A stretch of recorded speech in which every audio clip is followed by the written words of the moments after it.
Welcome to the Sleepy Geographer, a quiet corner of the world where stories of landscapes, climates, and the forces that shape them unfold gently to help you drift toward rest.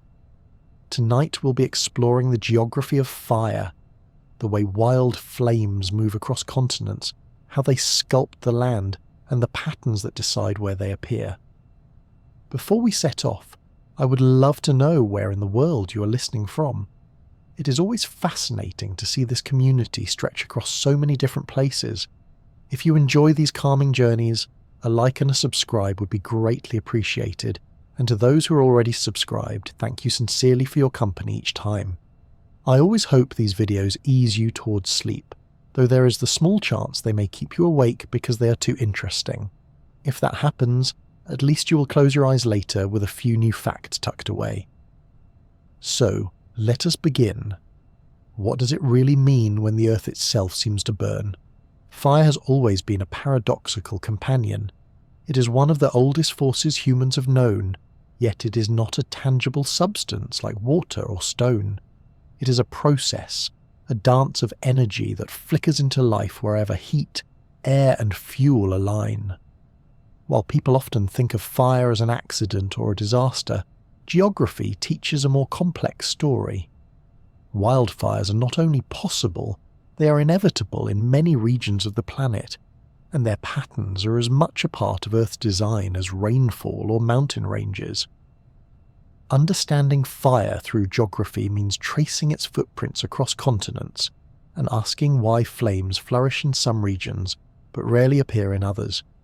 It involves looking at climate, vegetation, topography, and the hand of humanity itself. When seen through this lens, fire becomes not only a destructive force, but also a sculptor of landscapes, a cycle of renewal, and sometimes even a quiet necessity for the ecosystems it touches. The topic may sound fierce and unsettling, but here it will unfold slowly, gently, and with calm clarity. Imagine a map of the Earth, with glowing lines that show where flames return season after season, like a heartbeat pulsing across the land. These lines tell us about the savannas of Africa, the eucalyptus forests of Australia, the chaparral of California, and the great boreal stretches of Canada and Siberia. They also tell us about people, because wherever there is fire, there is often a human story woven in, from ancient practices of controlled burning to modern struggles with mega fires. This introduction will set the stage for our journey into 18 chapters that each explore a different side of wildfire geography.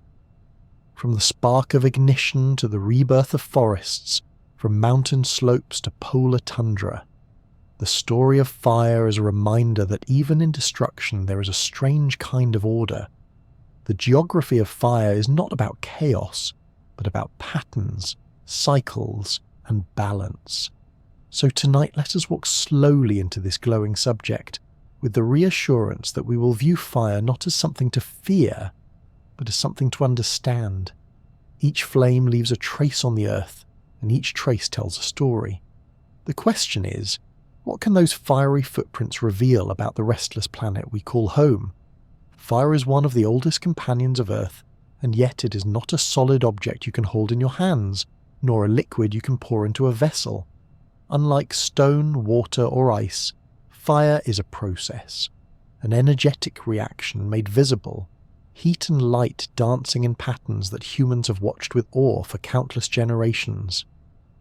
To see fire on Earth is to glimpse energy in its most ancient performance, consuming and transforming. It may be fleeting, yet its influence on the land is lasting. When placed alongside the grand natural forces of the world, the slow grind of glaciers, the sweeping push of winds, the relentless carving of rivers, fire holds its own unique position. Water shapes valleys and nourishes life. Wind smooths desert dunes and sculpts coasts.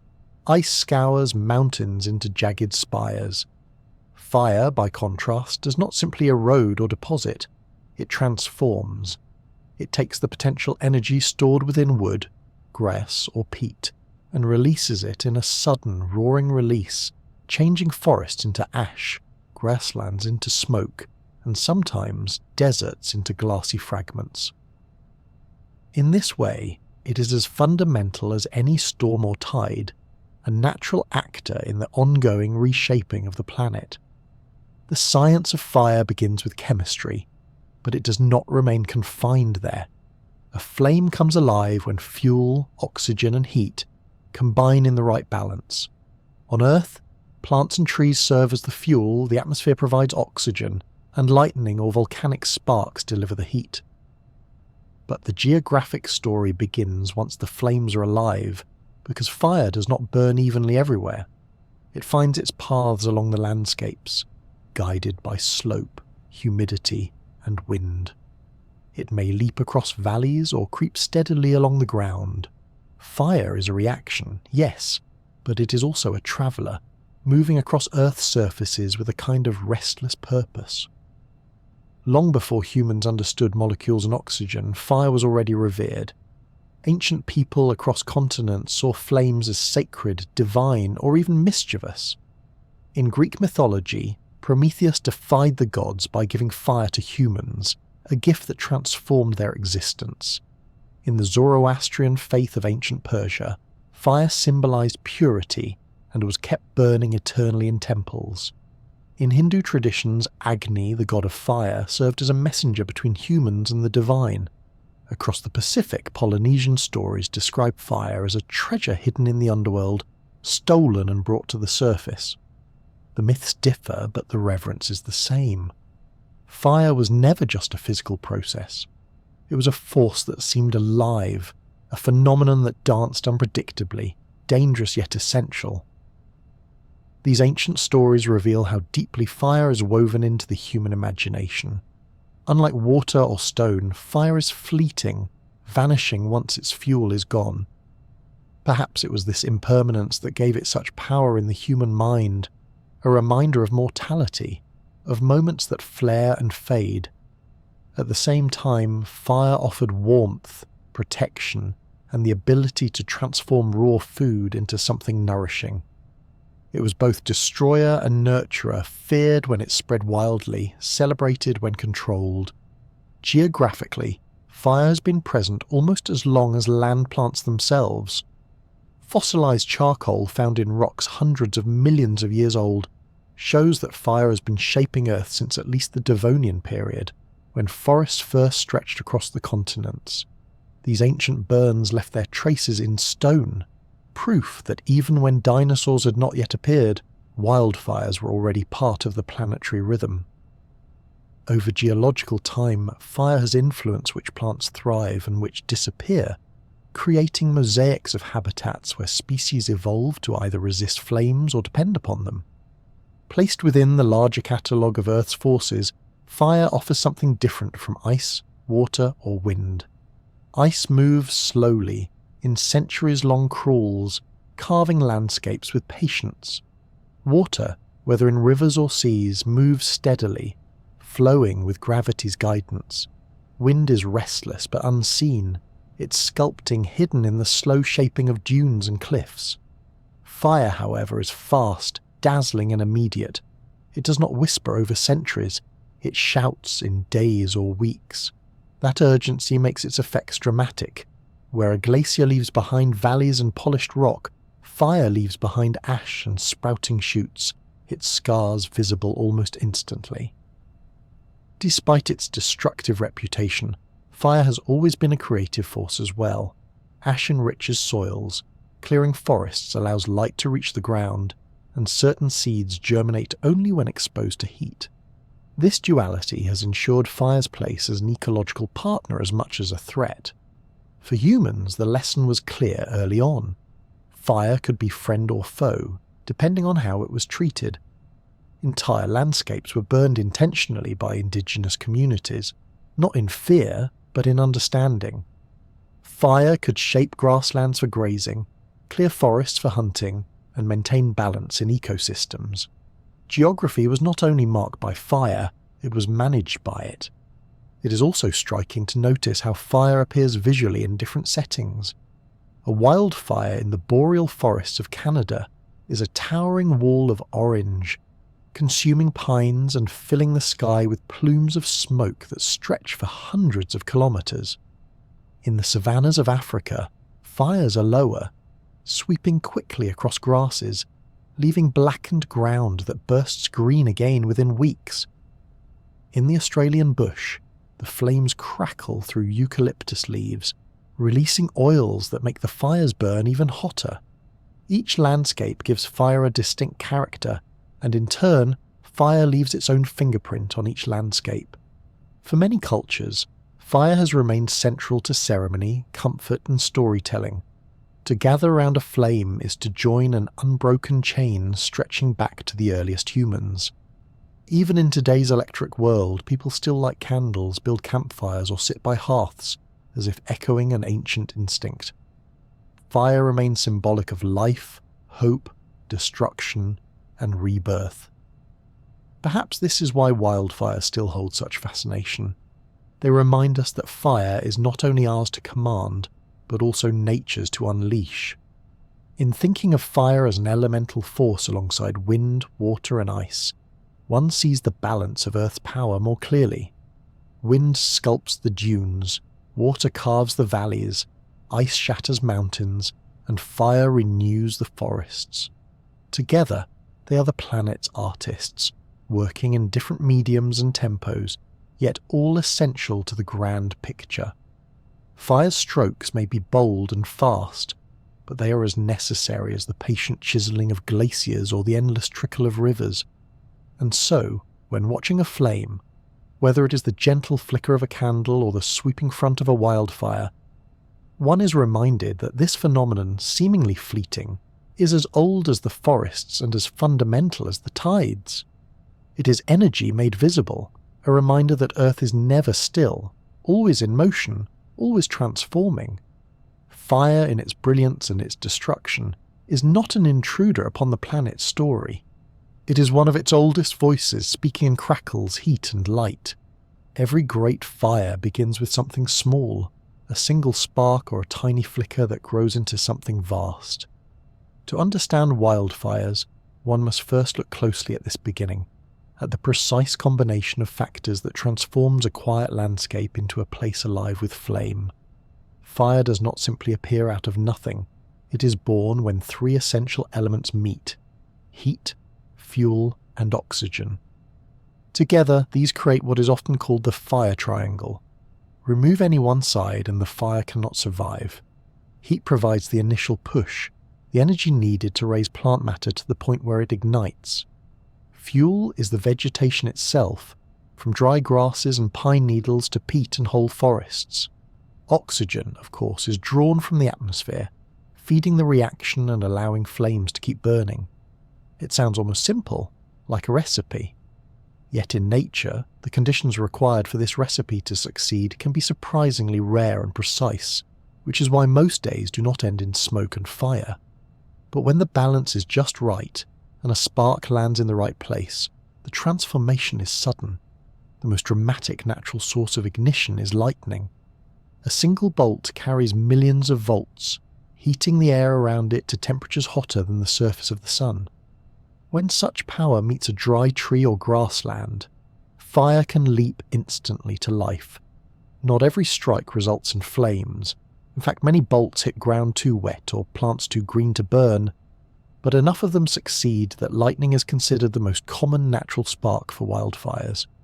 Particularly dangerous are what firefighters call dry lightning storms, where thunderclouds release little rain but plenty of strikes, scattering ignition points across a parched landscape. Volcanic activity offers another natural trigger.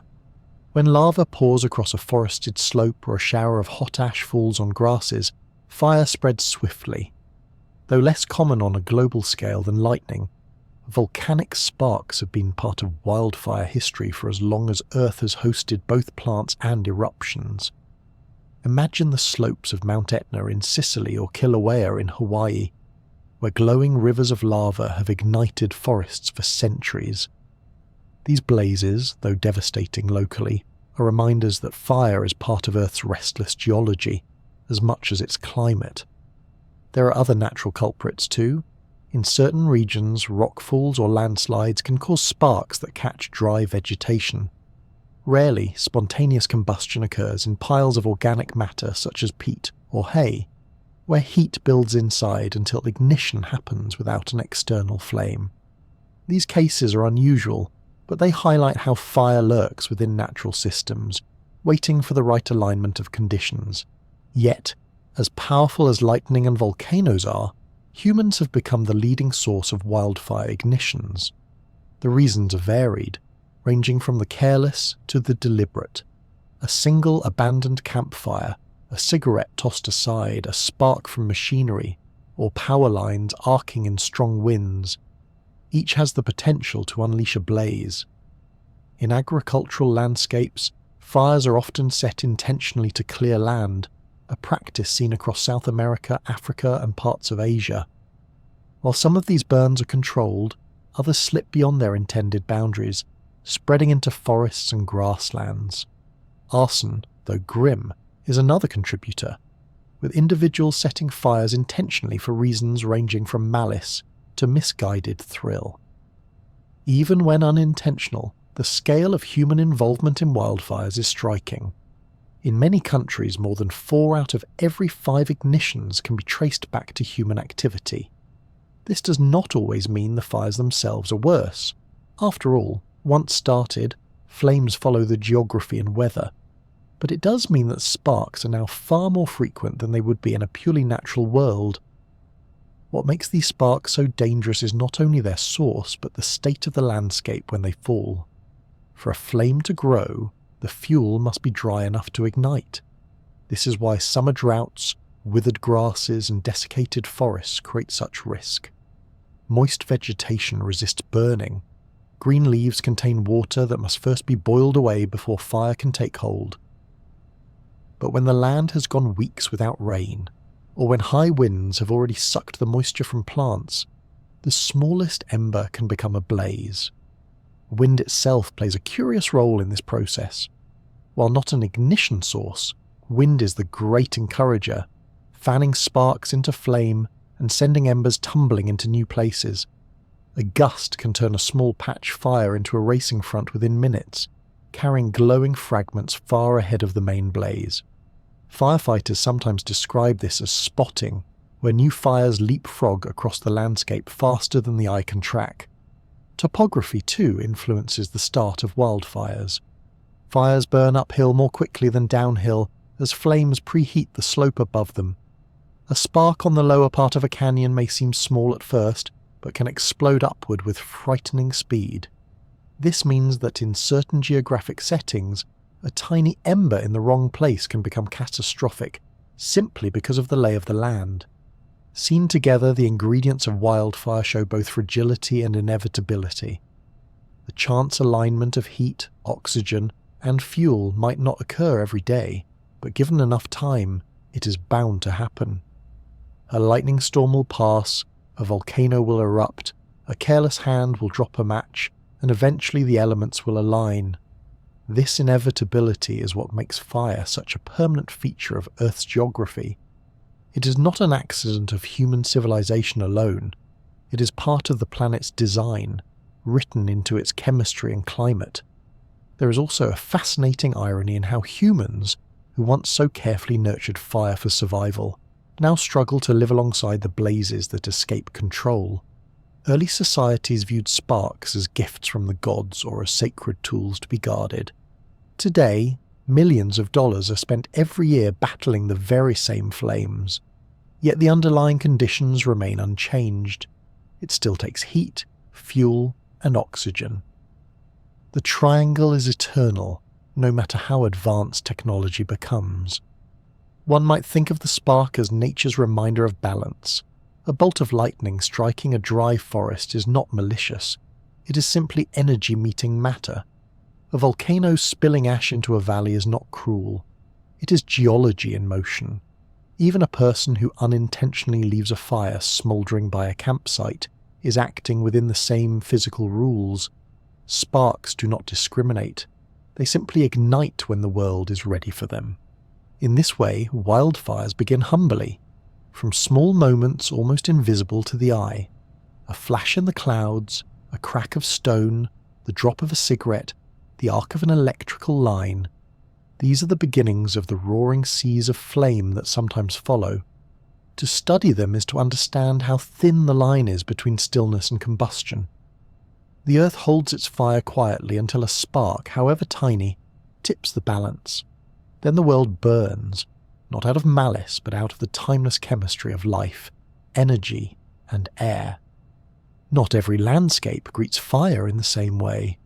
Some environments recoil, collapsing quickly into ash and silence when flames sweep through. Others, however, seem almost built with fire in mind, as though the very fabric of the ecosystem has been stitched together with sparks and embers in mind. These are fire-adapted landscapes, places where the cycle of burning and renewal is not only natural but essential.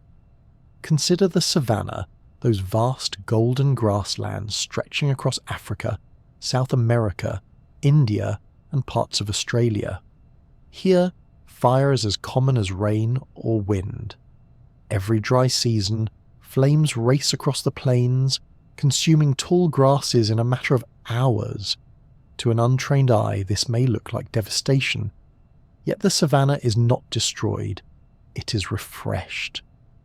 Within days or weeks of the fire passing, new shoots push upward, nourished by the ash that returns minerals to the soil. Grazing animals soon follow, feeding on this tender growth. The rhythm is so dependable that many species rely on fire's regular arrival. Without it, the savanna would slowly shift into woodland, losing the wide open expanses that define it. Fire, in this case, is not an invader, but the keeper of the landscape's identity. Plants in these fire-prone environments often come armed with remarkable strategies. Some grasses grow from underground buds, called meristems, which remain safe beneath the soil even when their leaves are scorched. Others shed seeds that are so tough they need fire's heat to crack them open, a process called serotiny. For these species, fire is not a threat but a signal, a trigger that says conditions are right for new life to begin. By waiting until fire clears competitors and releases nutrients, these plants ensure their seedlings have the best chance to thrive. Moving from the savanna to the Mediterranean scrublands, one finds a different yet equally fiery partnership. The Mediterranean climate, with its hot, dry summers and mild, wet winters, covers not just the lands around the actual Mediterranean Sea, but also parts of California, Chile, South Africa's Cape, and southern Australia. These regions are dominated by shrubby plants with tough, leathery leaves designed to conserve water. They're also remarkably tolerant of flames. Many Mediterranean shrubs, like the cork oak of Spain or the Aleppo pine of Greece, have thick bark that shields them from heat. Others regenerate from underground root systems even if their above-ground branches are completely consumed. Perhaps most striking are plants that use fire almost as part of their reproductive strategy. In California's chaparral, for example, some manzanita and ceanotha species release seeds that only germinate after exposure to smoke chemicals. Imagine seeds lying dormant in the soil for decades, waiting patiently until fire sweeps through, clearing away competitors before finally springing to life. This relationship is so tight that without periodic burning, these ecosystems lose diversity and vitality. Fire is not just tolerated here, it is woven into the very rhythm of survival. Boreal forests stretching across Canada, Scandinavia, and Siberia offer yet another fiery partnership. These cold northern forests might seem unlikely candidates for regular burning, yet fire is a natural and necessary force here too. The trees themselves tell the story. Black spruce, a dominant boreal species, has cones sealed shut with resin. Only the intense heat of fire melts the resin, allowing the seeds to spill onto the freshly cleared soil. In this way, fire acts as both gardener and midwife, removing old growth and making way for the next generation. Without fire, many of these trees would never release their seeds at all. Bark thickness is another survival tool seen across fire-adapted regions. Some eucalyptus trees in Australia boast bark so dense that flames lick at their trunks without harming the living tissue inside. Longleaf pines in the southeastern United States grow a thick, insulating layer that protects their core even during frequent ground fires. It is as if these trees wear armor designed specifically for life in a fiery world. Other plants take a different approach altogether, embracing fire's destructive power for their own gain. Certain eucalyptus and pine species release oils or resins that make them burn more intensely, ensuring that competing vegetation is cleared away. This may sound self-defeating, but it works brilliantly. The parent trees are adapted to survive or quickly recover, while their rivals are destroyed. In this way, some plants use fire as a weapon, reshaping their environment in their favour. Even animals in these landscapes have adjusted their lives to fire's rhythm. In African savannas, large mammals like elephants and antelope simply move aside during a burn, returning quickly once new growth appears. Birds sometimes hunt near the flames, seizing insects as they flee the heat. In northern forests, woodpeckers flock to recently burned areas, feasting on beetles that thrive in charred trees. Fire is not merely a backdrop here. It is an event that shapes the entire food web.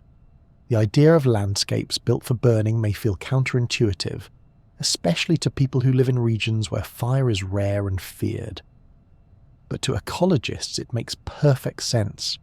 Fire is an agent of renewal, keeping ecosystems healthy, preventing the buildup of old, decaying vegetation, and ensuring biodiversity flourishes.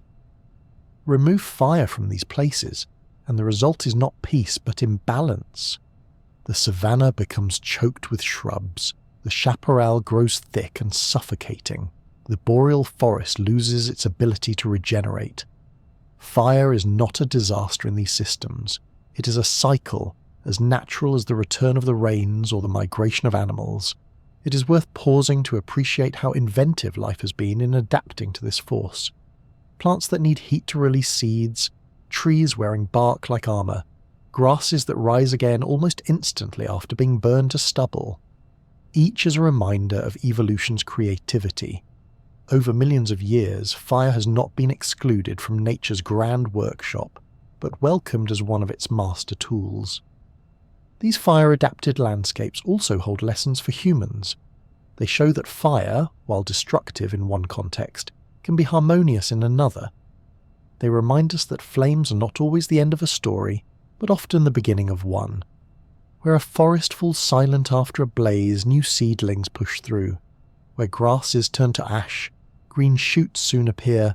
Where cones crack open in the heat, a new generation of trees begins its life. To walk through such a landscape is to feel the paradox of fire more vividly than anywhere else. The charred trunks of yesterday stand beside the tender growth of today. The ashes still warm while flowers already bloom. These are places not merely visited by fire but designed with it in mind, where flames are not outsiders but co-creators. In them the geography of fire is written most clearly, not as destruction alone, but as a script for renewal. When people picture fire, they often imagine a single spark, but the truth is that the scale of wildfires depends just as much on the atmosphere above as the fuel below. Climate and weather are the invisible stagehands of fire, setting the conditions that determine whether a flame fizzles quickly or roars across the horizon. Fire, after all, is not only about ignition, it is about whether the world around that spark is ready to burn. At the heart of the story is drought. Vegetation contains water, and as long as leaves, grasses, and trees are moist, they resist combustion. But when rain fails to arrive, or when heat evaporates the last traces of moisture from plants, they change from living tissue into tinder. Drought turns green landscapes brittle, creating a reservoir of fuel that waits only for a match, a lightning bolt, or even a stray ember. Across history, some of the largest wildfires have followed long, dry spells. The connection is simple: no rain, no resistance, and the longer the drought, the more complete the transformation of the landscape into flammable terrain. Winds add another layer to this story. A fire in calm weather may crawl across the ground, slow enough to be contained. Add strong winds, however, and the situation changes dramatically. Gusts feed oxygen directly into the flames, fanning them hotter and driving them forward. Winds also carry embers far from the fire line, scattering them like seeds across the land. These embers, sometimes glowing fragments of bark or pine cones, can drift kilometres away before dropping into dry grasses, sparking new blazes. This process, known as spotting, allows fire to leapfrog across rivers, roads, and even fire breaks, defying attempts to contain it. Some regions are notorious for their seasonal winds. California's Santa Ana winds, rushing down from the desert with bone-dry intensity, can turn a small hillside fire into a citywide crisis. In southern France, the Mistral winds sweep fiercely across the Rhone Valley, spreading flames through vineyards and forests. In Australia, strong northerlies push heat and fire toward populated areas, adding urgency to already dangerous bushfire conditions. These winds are not random. They are tied to geography and seasonal pressure patterns, meaning they can be predicted, even if not always controlled. Beyond the immediate weather, broader climate patterns play their role. The El Niño Southern Oscillation, a shifting cycle of warming and cooling in the Pacific Ocean, is a prime example. During El Niño years, some regions, such as parts of South America and Indonesia, experience intense drought, while others receive heavy rains. These shifts can dramatically increase fire risk in one hemisphere, while dampening it in another.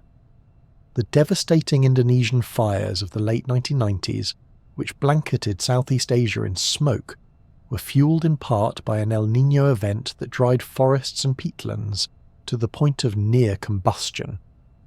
On the opposite phase, La Niña, conditions can bring wetter years to some regions, reducing fire risk in the short term, but sometimes encouraging vegetation growth that becomes future fuel when dry seasons return. Thus, fire geography is not static. It breathes in rhythm with ocean currents thousands of kilometres away, reminding us of the global connections that tie atmosphere, land, and flame together. Climate zones themselves also dictate the likelihood of fire. The tropics, with their year-round rains, support lush rainforests that rarely burn naturally. The dense canopy holds so much water that flames cannot easily take hold, at least under normal conditions. In contrast, savannas with alternating wet and dry seasons practically invite fire, with grasses drying out predictably each year. Mediterranean climates, with their hot summers and mild winters, fall into a middle ground. Enough dryness to allow fires, enough vegetation to feed them, and winds that help them spread. Boreal zones, with long cold winters but brief hot summers, present another paradox. Snow and ice dominate much of the year, yet when summer finally arrives, vast forests dry quickly, primed for fire. Even deserts, though often barren, are not entirely free from this equation. In years when rains arrive unexpectedly, desert landscapes may briefly bloom with grasses and shrubs. When those plants dry, they create an unusual but temporary fuel load, capable of supporting fire where usually there is none. These rare events highlight how even small shifts in climate can alter the geography of fire. Another crucial element is humidity. The amount of moisture in the air influences how easily vegetation dries. Low humidity acts like a thirsty sponge, drawing water from leaves and soil, leaving plants brittle and ready to ignite. This is why dry heat is often more dangerous than humid heat in terms of fire risk. A sweltering day in a rainforest may feel oppressive, but rarely leads to flames, while a dry, windy afternoon in a Mediterranean hillside can transform a single spark into a blaze. Temperature itself, of course, matters. Warmer air speeds evaporation and lengthens the season during which fires can occur. Many regions now see their fire seasons stretching longer than in past decades, with spring ignitions appearing earlier and autumn fires persisting later. This expansion reflects not only local weather, but also the broader influence of global warming, which is shifting the balance of fire-friendly conditions across continents. What is perhaps most striking is how these different elements — drought, wind, climate cycles, humidity and temperature do not act alone but intertwine.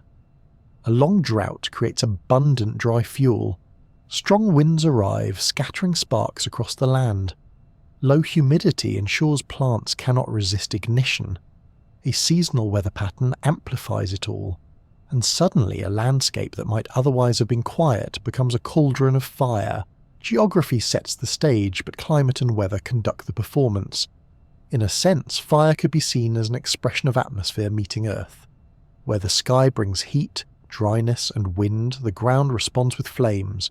Where the sky brings cool rains and damp air, the ground resists. And so wildfires become a mirror of climate, reflecting the moods of the air above.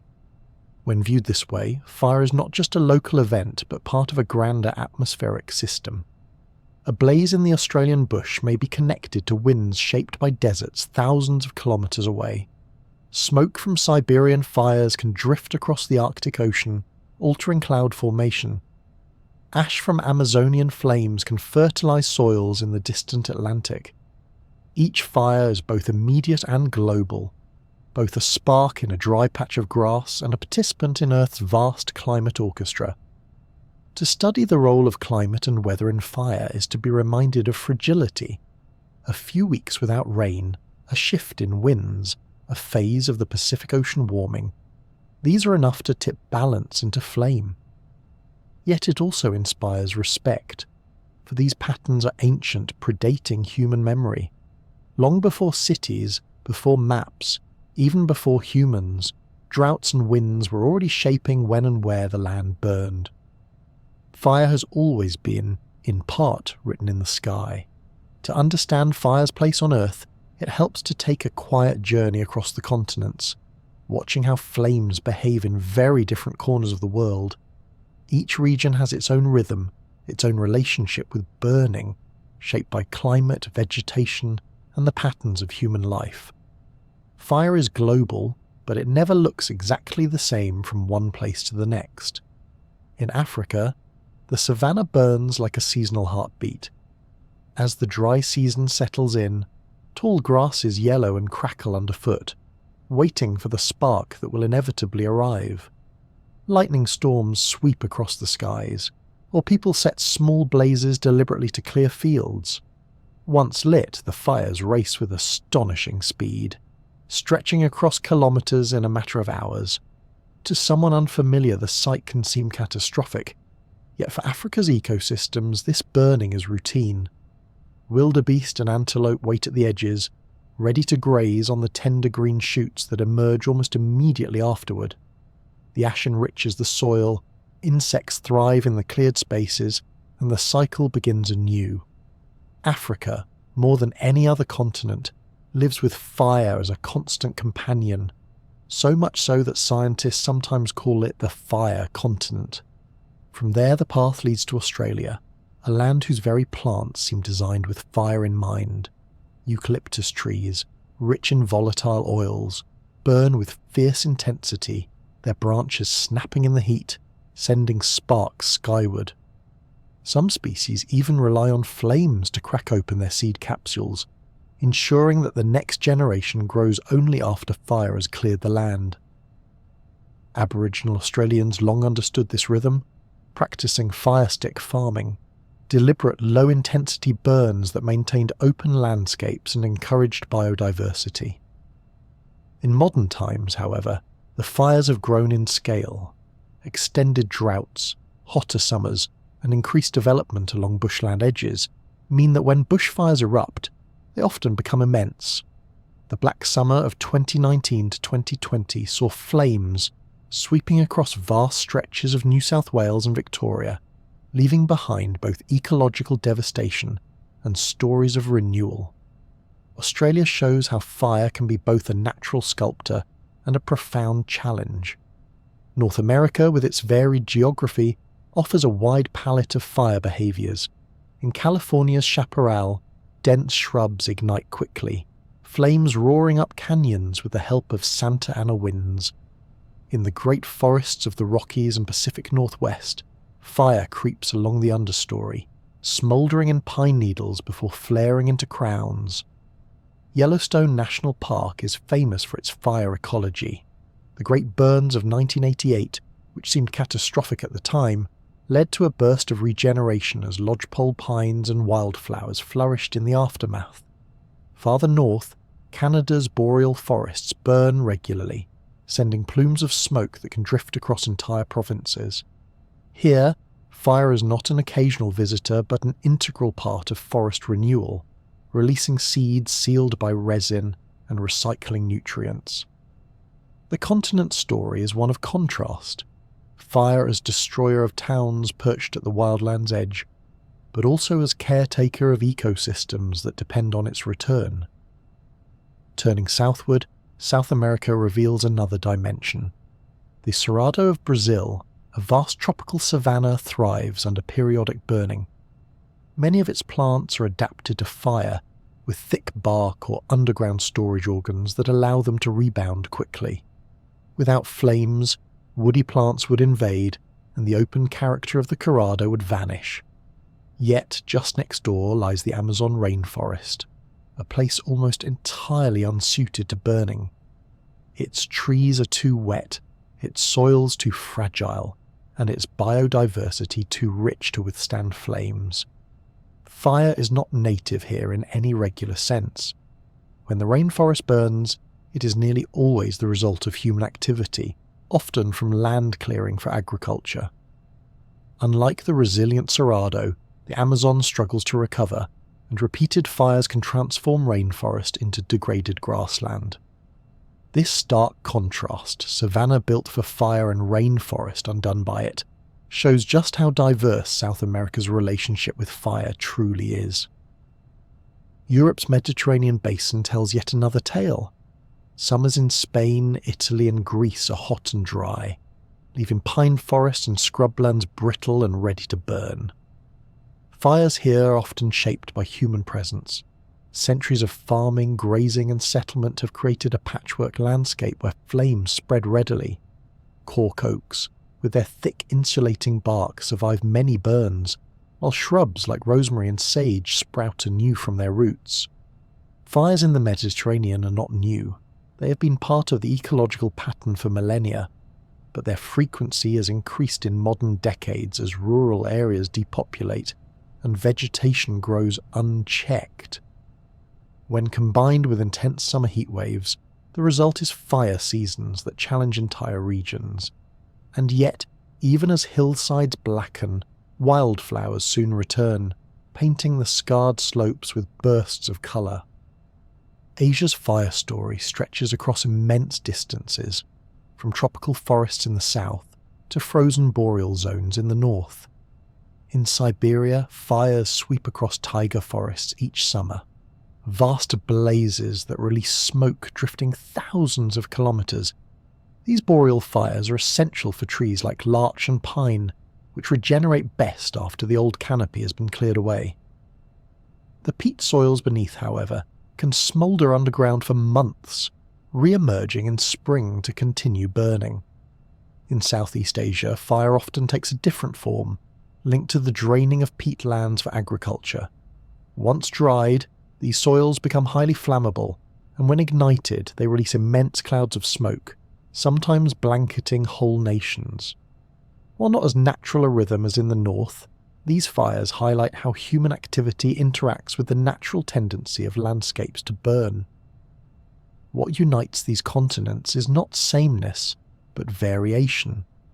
Fire in Africa's savannas is frequent but light, sweeping grasses aside for new growth. Fire in Australia is fierce and often towering, tied deeply to the ecology of eucalyptus forests. North America's flames range from creeping understory burns to explosive crown fires. South America balances between fire-tolerant cerrado and fire-vulnerable rainforest. Europe's Mediterranean blazes are shaped as much by history and settlement as by climate. Asia, with its boreal expanses and tropical peatlands, shows fire at both natural and human extremes. Seen from a global perspective, fire acts like a language with many dialects. The elements are the same: heat, oxygen, and fuel, but the expression changes depending on geography. Each continent has its own version of fire's story, its own cadence of burning and renewal. To trace fire across the world is to watch how landscapes and flames have learned to live together, sometimes in harmony, sometimes in conflict. It is a reminder that fire is not a singular disaster, but a global phenomenon, written into Earth's geography in countless forms. Whether it is the quick flash of savanna grass or the long, smouldering burn of boreal peat, fire is everywhere, painting the continents with strokes of flame, ash, and, ultimately, renewal. Mountains have always been dramatic stages for fire. Their steep slopes, twisting valleys, and shifting winds create conditions where flames behave in ways that can surprise even experienced observers. Topography is not just scenery in a wildfire's path. It is an active force, shaping how fire spreads, how fast it travels, and where it may unexpectedly halt. To understand fire in the high country is to see how geography itself directs the performance. One of the most important features is the slope. Fire loves to climb. When flames move uphill, the heat they generate rises and preheats the vegetation above. Grass, shrubs, and trees ahead of the flames become warmer and drier before the fire even reaches them, making them far easier to ignite. As a result, fire races uphill much faster than it moves across flat ground, sometimes doubling its speed with every 10 degrees of incline. A spark at the base of a slope may seem small at first, but as it climbs, it can transform into a roaring front, advancing with startling pace. For this reason, firefighters often say that in the mountains, fire moves as much vertically as it does horizontally. The opposite is true downhill. When flames spread downslope, the heat rises away from the vegetation ahead, making it harder to ignite. Fires travelling downward often lose intensity, slowing as they go. This difference explains why ridgelines sometimes serve as natural fire breaks. If crews can guide a fire to the top of a ridge, they know its energy will often diminish as it tries to descend. Of course, topography rarely makes things simple, and valleys, canyons, and gullies add layers of complexity. Canyons, in particular, can be both allies and enemies. Their narrow shapes funnel winds, often creating stronger gusts than in surrounding areas. These canyon winds can push flames with incredible force, driving them upslope in what are sometimes called chimney effects. A blaze in a canyon can behave almost explosively, shooting fire upward like a draft in a fireplace. In contrast, sheltered valleys with less airflow may see flames creep more slowly, smouldering instead of racing. Geography in this way can dictate the fire's tempo. One fascinating effect of mountains is the creation of what are called fire shadows. When strong winds push a blaze toward a ridge, the fire may leap over the crest, but the area just beyond, tucked into the lee side, often remains untouched. The ridge itself disrupts the wind, creating calmer, cooler conditions. The result is a patch of unburned land immediately behind the ridgeline, almost like a pocket of protection. These fire shadows reveal how even small changes in terrain can alter fire's reach, leaving behind strange, uneven mosaics in the aftermath. Aspect, or the direction a slope faces, also plays a role. South-facing slopes in the northern hemisphere receive more sunlight, becoming hotter and drier, while north-facing slopes stay cooler and retain moisture. Fires therefore burn more aggressively on southern exposures, where fuel is ready to ignite, while northern slopes can sometimes resist or slow the advance. In Australia and the southern hemisphere, the pattern reverses. North-facing slopes catch the harsher sun and burn more fiercely. This subtlety shows how orientation on a map can matter just as much as altitude. Altitude itself brings another set of dynamics. At higher elevations, thinner air and cooler temperatures can suppress fire activity, yet dry alpine grasses may still ignite easily. In some ranges, such as the Rockies or the Andes, fires roar through mid-elevation forests but fade as they climb higher, leaving bare summits untouched. In others, such as the dry mountain chains of Central Asia, flames can persist well above the tree line, where shrubs and hardy plants provide fuel. Each range has its own fire geography, dictated by altitude and the type of vegetation that clings to its slopes. The daily rhythm of mountain weather further complicates matters. As the sun rises, slopes heat quickly, drawing winds upslope. Fires follow this flow, climbing eagerly during the day. In the evening, as the air cools, winds often reverse, drifting downslope and slowing flames. This diurnal cycle means that a fire in the same place may behave very differently depending on the time of day. For those living in or studying mountain regions, this rhythm becomes familiar. Fire climbs with the sun, eases with the dusk. Mountains also provide vantage points to observe how fire reshapes landscapes over time. After a burn, one slope may be reduced to blackened trunks, while another, just across a valley, remains green. The patchwork results from the way topography channels flames and winds. In some cases, rivers or streams act as barriers stopping fire's progress. In others, narrow gullies act as highways, funneling flames upward with unstoppable speed. To walk through a post-fire mountain landscape is to see geography's handwriting written in ash. It is important to remember that these patterns are not always predictable. Mountains create turbulence, swirling winds that shift suddenly. A blaze that seemed contained in a sheltered pocket can suddenly surge when gusts twist through a canyon.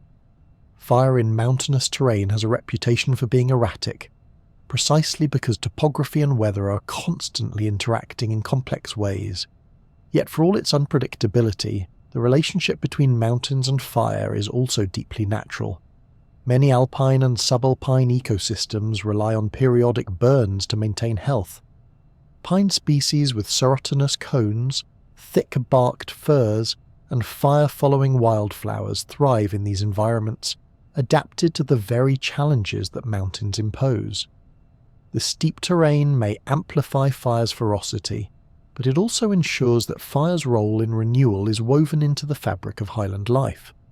Viewed from a distance, mountain fires can look like luminous rivers climbing ridges and spilling into valleys, their paths determined by slopes and wind currents. They remind us that fire is not only chemistry but geography, shaped by the rise and fall of land. In mountains, flames become cartographers, tracing the contours of slopes, ridgelines and gullies in glowing red. What emerges is a map of topography, written not with ink but with fire, reminding us that Earth's landscapes are never passive. They guide the flames, and in turn the flames shape them back. The boreal forest stretches like a great green band around the top of the globe, spanning Siberia, Canada and Alaska. At first glance, it appears to be a realm of cold and stillness, dominated by long winters and short summers. Snow lies deep for much of the year, rivers freeze solid, and the sun lingers low on the horizon. It hardly seems like the kind of place where fire would thrive. Yet when summer finally arrives, this frozen world can erupt in flames of astonishing size and intensity. The paradox is striking. Some of the planet's coldest landscapes are also among its most fire-prone. The reason lies in the forest itself. Boreal trees like black spruce, jack pine and larch are hardy, adapted to survive extreme cold, but they are also highly flammable. Black spruce in particular grows with dense needles coated in resin, a perfect recipe for combustion. Their branches hang low to the ground, allowing flames to climb easily into the canopy. In warm, dry summers, these forests become a vast reservoir of fuel stretching across millions of square kilometers. When fire begins here, it can run for weeks, even months, devouring the land in great sweeping arcs. Peat adds another dimension. Much of the boreal zone is underlain by peat soils, dense mats of partially decomposed plant matter that have built up over thousands of years in the cool, wet conditions. When dry, peat is incredibly combustible. Fires that start on the surface can burrow down into the soil, smouldering invisibly beneath the ground long after the flames above have passed. These underground fires are notoriously difficult to extinguish, sometimes burning throughout the winter under the insulating snow, only to re-emerge in spring as zombie fires. In recent years, scientists have documented these overwintering blazes reigniting as soon as conditions warm, a reminder of how persistent fire can be in the boreal world. Permafrost complicates the story further. Large areas of Siberia, Alaska, and northern Canada are underlain by frozen ground that has remained solid for millennia. When wildfires sweep across the surface, the insulating layer of vegetation is destroyed, exposing permafrost to summer heat. This accelerates thawing, releasing trapped greenhouse gases such as carbon dioxide and methane. Thus, a fire in the boreal forest is not only a local event but one with global consequences, influencing climate far beyond the burn scar. Smoke is another feature that gives boreal infernos their global reach. The plumes generated by these massive fires can rise high into the atmosphere, spreading across continents. During particularly severe summers, smoke from Siberian fires has drifted across the Pacific to North America, while Canadian smoke has travelled all the way to Europe. From space, these plumes appear as vast, grey veils stretching thousands of kilometres. On the ground, they dim the sun, tint the skies orange, and create conditions where air quality deteriorates even hundreds of kilometres away from the flames. For communities in the north, smoke can be as disruptive as the fire itself, lingering for days or weeks and making daily life difficult. The scale of boreal fires is difficult to comprehend. Unlike many forest blazes in temperate regions which might consume a few hundred hectares, boreal fires can sprawl across tens of thousands, even hundreds of thousands of hectares. Entire regions can burn simultaneously, especially in Siberia, where firefighting resources are limited and vast remote areas are left to burn unchecked. In Canada, crews focus on protecting towns and critical infrastructure, often allowing fires in uninhabited regions to run their course. Alaska follows a similar strategy, recognizing that fire is part of the boreal cycle and cannot realistically be excluded. Despite their ferocity, these fires are not always purely destructive. Many boreal species depend on fire for regeneration. Black spruce cones are sealed with resin that melts in the heat, releasing seeds onto the fresh ash bed. Jack pine behaves in much the same way. Even birch and aspen, which colonize quickly after burns, rely on the openings created by fire to spread. The mosaic of burned and unburned patches left behind encourages biodiversity, creating habitats for different plants and animals. For the boreal forest, fire is not an interruption but a rhythm, reshaping the land on timescales of decades to centuries. Still, the changing climate is altering this rhythm. Warmer summers mean longer fire seasons and drier vegetation. Thunderstorms, once relatively rare in the far north, are becoming more frequent, providing more lightning to spark new blazes. Permafrost thaw and peat drying add fuel to the system, making fires burn more intensely and over larger areas. In Siberia, record-breaking fire seasons have become increasingly common, with smoke reaching the Arctic Ocean and even circling the globe. In Canada, the summer of 2023 saw unprecedented burning, with tens of millions of acres scorched. These events suggest that boreal fire is moving into a new era, one in which its scale and frequency surpass historical norms. To stand in a boreal forest after a fire is to see both devastation and renewal. Blackened trunks stretch upward like skeletal sentinels, but at their feet, green shoots quickly emerge and carpets of wildflowers spread across the ash. Birds return, feeding on insects in the charred wood, while small mammals forage in the new growth. Over time, trees rise again, and the forest recovers, only to face another fire in the distant future. The cycle is ancient, and though it may now be accelerating, it remains one of the defining features of this immense northern biome. The irony of the boreal infernos is that they belong to some of Earth's coldest regions. For much of the year, snow and ice dominate, temperatures plunge far below freezing, and the land seems locked in silence. Yet for a few short months in summer, the same land transforms into one of the most fire-prone environments on the planet. It is a paradox that captures the complexity of Earth's systems: cold landscapes that burn fiercely, frozen soils that smoulder underground, and smoke from remote forests that drifts halfway around the globe.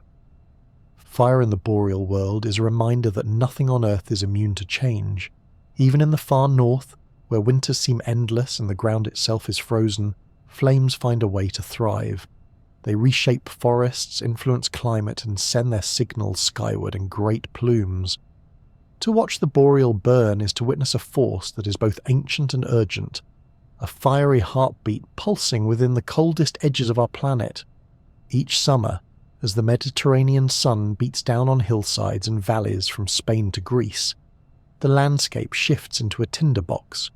The skies may be dazzlingly blue and the seas calm and sparkling, but inland, where olive groves and pine forests stretch across the hills, the heat dries every blade of grass and every needle until they seem almost to hum with flammability. This is the Mediterranean Flame Belt, a region where fire is as much a seasonal presence as the cicadas that sing in the trees. The Mediterranean climate is deceptively simple. Winters are mild and damp, summers are long, hot and dry. It is that predictable summer drought that primes the land for fire each year. Unlike places where rainfall is evenly spread, the Mediterranean world spends months without a drop of water. Streams shrink, grasses shrivel, and soils crack underfoot. By July or August, a single spark, from lightning, a cigarette, or a piece of farm machinery, can leap into flame almost instantly. Fire does not wait for rare weather events here. It waits for summer, and summer always arrives. The vegetation of the region has its own fiery personality. Pines dominate many slopes, and they are masters of both survival and drama. Their needles gather on the forest floor in thick carpets, light and resinous, creating fuel beds that ignite easily.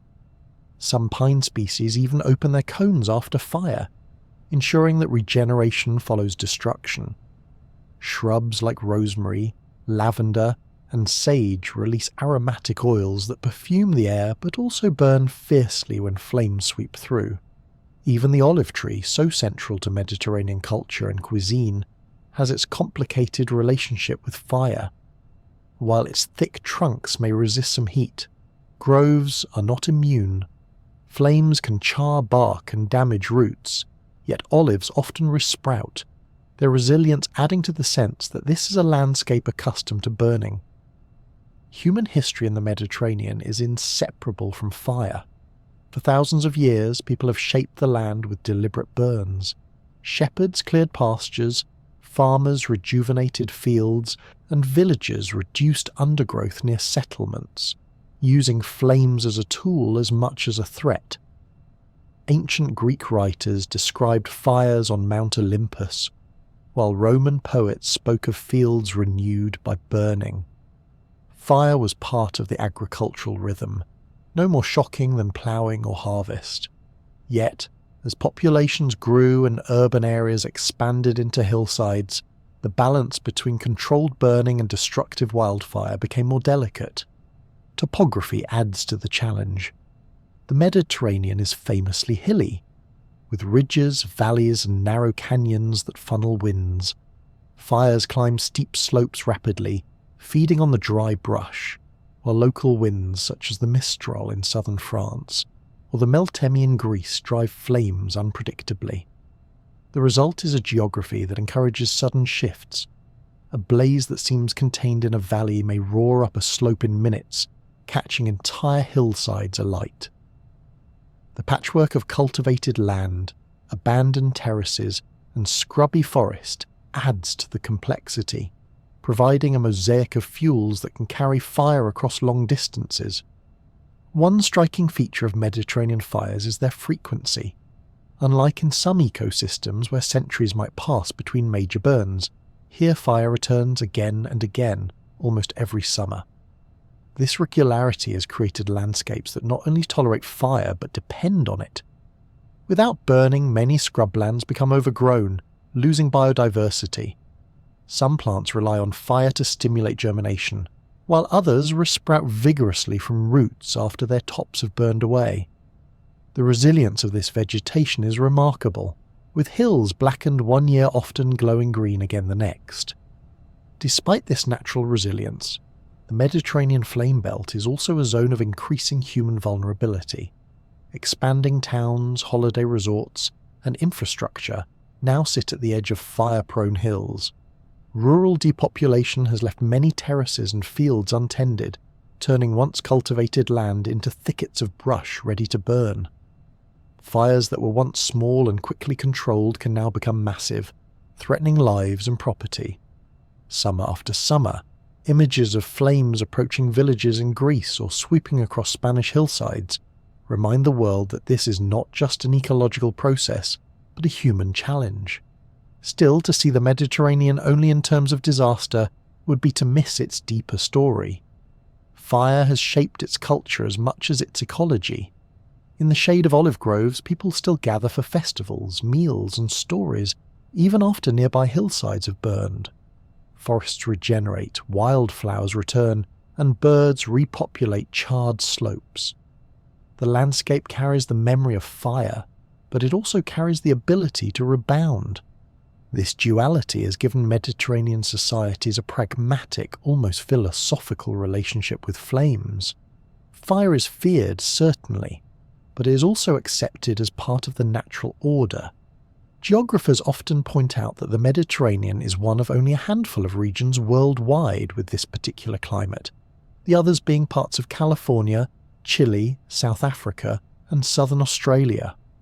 All of them share a similar fire rhythm driven by hot, dry summers and mild winters. But the Mediterranean basin remains the archetype, the place where the very term Mediterranean climate was born. Its fire patterns are not an anomaly but a model, showing how land, vegetation and people adapt to predictable cycles of burning. The aesthetic of fire here is unique as well. Flames often sweep through hills covered in cypress and pine, leaving stark black trunks against azure skies. The smell of smoke mingles with the scent of herbs, creating a sensory mix that is both unsettling and strangely beautiful. In the aftermath, when spring rains return, slopes erupt with poppies, anemones, and orchids, their colours even more vivid against the ash-dark soil. It is a reminder that in this flame belt, destruction and renewal walk hand in hand. To wander the Mediterranean in summer is to feel the ever-present tension between heat and flame. The stone villages with their red-tiled roofs, the terraced olive groves, the pine-clad mountains, all exist under the quiet awareness that fire may visit before the season ends. Yet it is also a place where life has persisted for millennia, adapting to this fiery rhythm. Fire is not an intruder here, but part of the identity of the land. The Mediterranean flame belt is both fragile and enduring. Each summer, flames may blacken its slopes, but each spring, life pushes back with equal determination. The cycle is repeated for thousands of years and will continue for thousands more. It is a landscape where the sun's heat writes its presence in fire, where human history is entangled with burning, and where resilience remains the quiet answer to every season of flame. Australia has long been called the fire continent, and for good reason. More than anywhere else on Earth, fire is written into the geography, ecology, and even the culture of the land. The continent's plants, animals, and people have lived with flames for tens of thousands of years, adapting in extraordinary ways to its rhythm. To understand fire in Australia is to see how deeply a natural force can shape an entire environment. The eucalyptus tree stands at the centre of this story. With over 700 species spread across the continent, these trees are both remarkably hardy and remarkably flammable. Their leaves contain volatile oils that ignite with ease, sometimes seeming almost to invite fire. When a blaze runs through a eucalyptus forest, the heat causes the oils to vaporize, adding explosive intensity. Flames leap high into the canopy, and whole groves can roar like furnaces, Yet eucalyptus is not defeated by fire, quite the opposite. Many species sprout quickly from hidden buds beneath their bark or from lignotubers, woody swellings underground that act like secret reserves. Others rely on fire to release seeds, their capsules opening only after exposure to intense heat. In this way, fire is not the end for eucalyptus but the beginning of renewal. This fiery relationship has shaped not only the plants, but also the people who first inhabited Australia. Aboriginal communities developed an intimate understanding of fire, practicing what is often called fire stick farming. For tens of thousands of years they set small controlled burns across the landscape, using flames as a tool rather than fearing them as a disaster. These burns cleared undergrowth, encouraged fresh plant growth, attracted game animals, and reduced the risk of larger uncontrolled fires. Far from being reckless, this was sophisticated land management, tuned to the cycles of climate and vegetation. The patchwork landscapes created by these burns supported rich biodiversity, with different habitats side by side. Fire, in Aboriginal practice, was not destructive but a companion, guiding the land into balance. The contrast with modern approaches is striking. In recent centuries, European settlement introduced new attitudes toward fire. Instead of being used as a management tool, fire was often suppressed. Farmers, towns, and infrastructure were established in bushland areas, but without regular small burns to clear fuel, vegetation built up over time. When fires inevitably did occur, they were larger and more intense than before, sometimes overwhelming entire regions. The irony is that by trying to exclude fire from the landscape, settlers made it more dangerous. Australia's climate intensifies the challenge. Summers are long and hot, with droughts a common feature. Dry winds sweep across the continent, especially in the southeast, where much of the population lives. These conditions set the stage for bushfires of staggering size. When a blaze begins, whether from lightning, accident, or arson, it can grow with alarming speed, consuming dry grass, shrubs, and trees in its path. Hills and valleys channel the flames, while the oils in eucalyptus trees add explosive energy. A single ember carried on the wind can ignite new fires kilometres ahead of the main front, making bushfires unpredictable and difficult to contain. The result is what Australians call megafires. These are not small localised burns, but vast conflagrations that stretch across landscapes, sometimes lasting for weeks or months. The Black Saturday fires of February 2009 in Victoria remain one of the most devastating examples. On that day, temperatures soared, humidity plunged, and winds roared through the state. Dozens of separate blazes merged into firestorms, destroying entire towns and taking many lives. The scale of destruction was staggering, yet the event also revealed the fierce resilience of the landscape. Within weeks, shoots of green appeared from blackened trunks, and bird calls returned to the charred forests. More recently, the Black Summer of 2019 to 2020 captured global attention. Fires burned across multiple states, from New South Wales to South Australia, consuming millions of hectares of land. Smoke travelled thousands of kilometres, darkening skies as far away as New Zealand. Entire communities were displaced, wildlife populations were devastated, and yet, even amid the destruction, eucalyptus forests began their familiar renewal. In some places the sight was surreal. Trees blackened to charcoal, yet sprouting bright green leaves from hidden buds. It was as though the continent itself had been designed to endure such trials. Australia's bushfire geography also extends to its grasslands and savannas. Northern regions experience frequent, less intense fires that sweep quickly through the tall grasses after the wet season. These burns are often part of traditional Indigenous fire practices, timed carefully to avoid harm and encourage regrowth. In the central deserts, fires are more episodic, occurring when rare rains bring bursts of vegetation that later dry into fuel. The diversity of Australia's fire landscapes shows just how deeply integrated flames are into every part of the continent. Animals, too, have their strategies. Kangaroos and wallabies can flee rapidly from advancing fire fronts. Birds of prey, such as kites, have been observed spreading flames deliberately, carrying burning sticks to flush out prey, a behaviour that blurs the line between instinct and tool use. Insects, reptiles, and small mammals may burrow underground to escape the heat, emerging once the fire passes. Some species even thrive in the aftermath, taking advantage of the open ground and fresh growth. For modern Australians, living with fire remains a central challenge. Suburbs built on the fringes of bushland face repeated risk, and communities must balance the beauty of living near eucalyptus forests with the dangers they bring each summer. Efforts to integrate Indigenous knowledge into modern fire management are growing, recognising that ancient practices offer valuable lessons in how to coexist with fire rather than battle it endlessly. The concept of cultural burning, small and deliberate, is being revived as a way to reduce fuel loads and restore ecological balance. There is also a cultural layer to the story.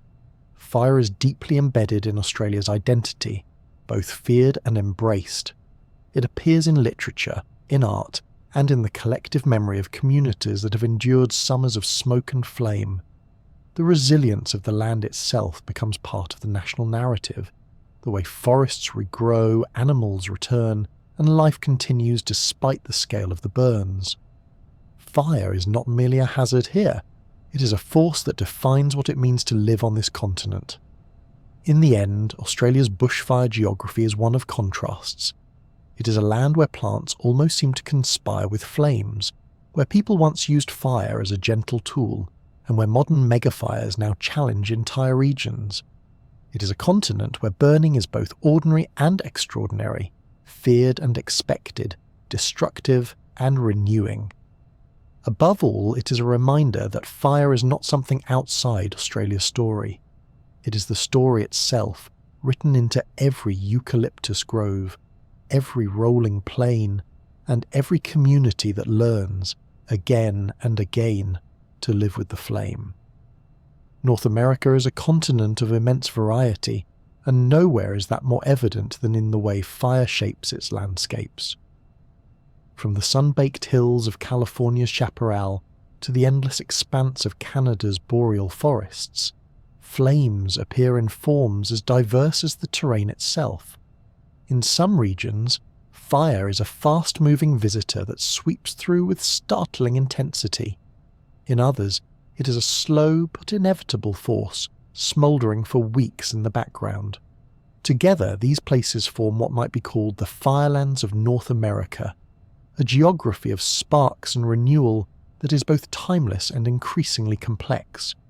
The chaparral of California offers one of the most dramatic examples. This ecosystem of dense shrubs, aromatic herbs, and tough, leathery plants stretches across the coastal hills, where summers are long, hot, and dry. The vegetation is rich in oils, making it almost designed to burn. When a fire begins, the chaparral doesn't resist for long, it erupts. Flames leap through canyons, climbing slopes at terrifying speed, driven by the notorious Santa Ana winds. These winds, rushing down from inland deserts, are hot, dry, and relentless.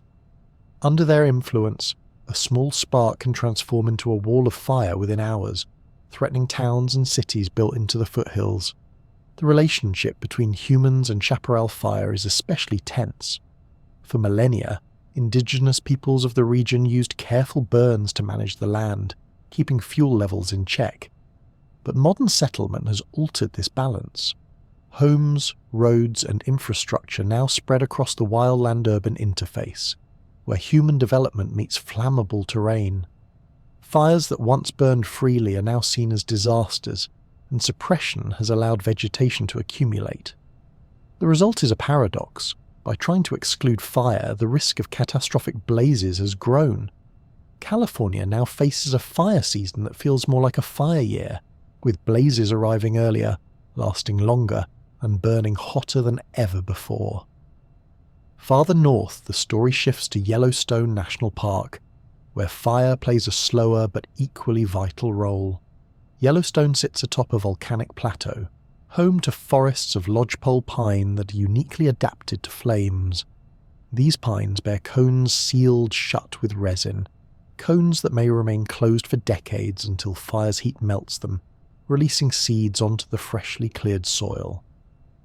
When Yellowstone burned extensively in the summer of 1988, smoke filled the skies and media headlines declared the park destroyed.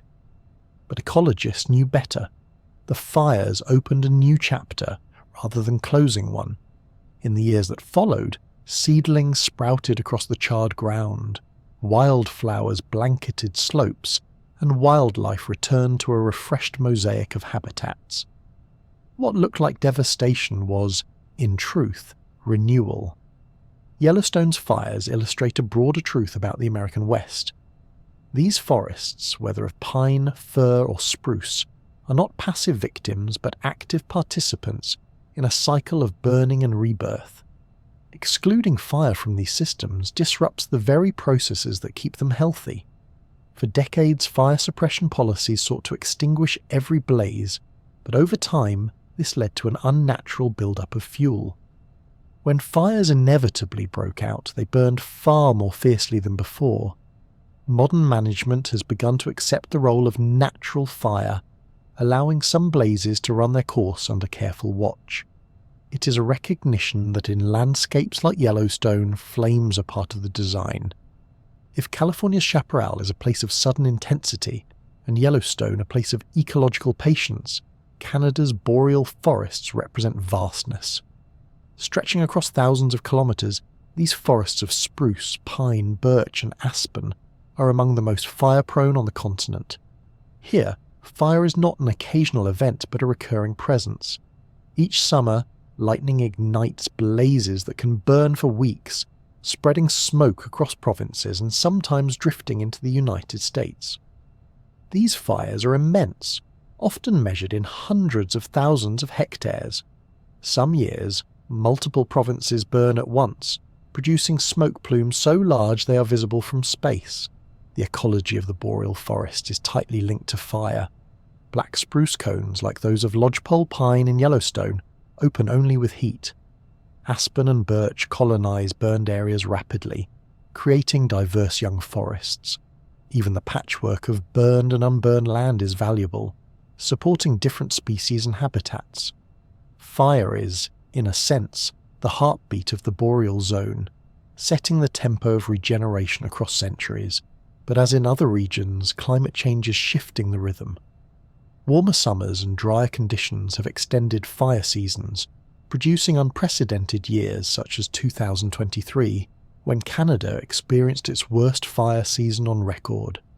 The smoke travelled across the Atlantic, reaching Europe, a reminder of the global impact of northern fires. What connects all these North American firelands is the changing geography of risk brought by human settlement. The wildland-urban interface has become a defining feature of the continent's fire story.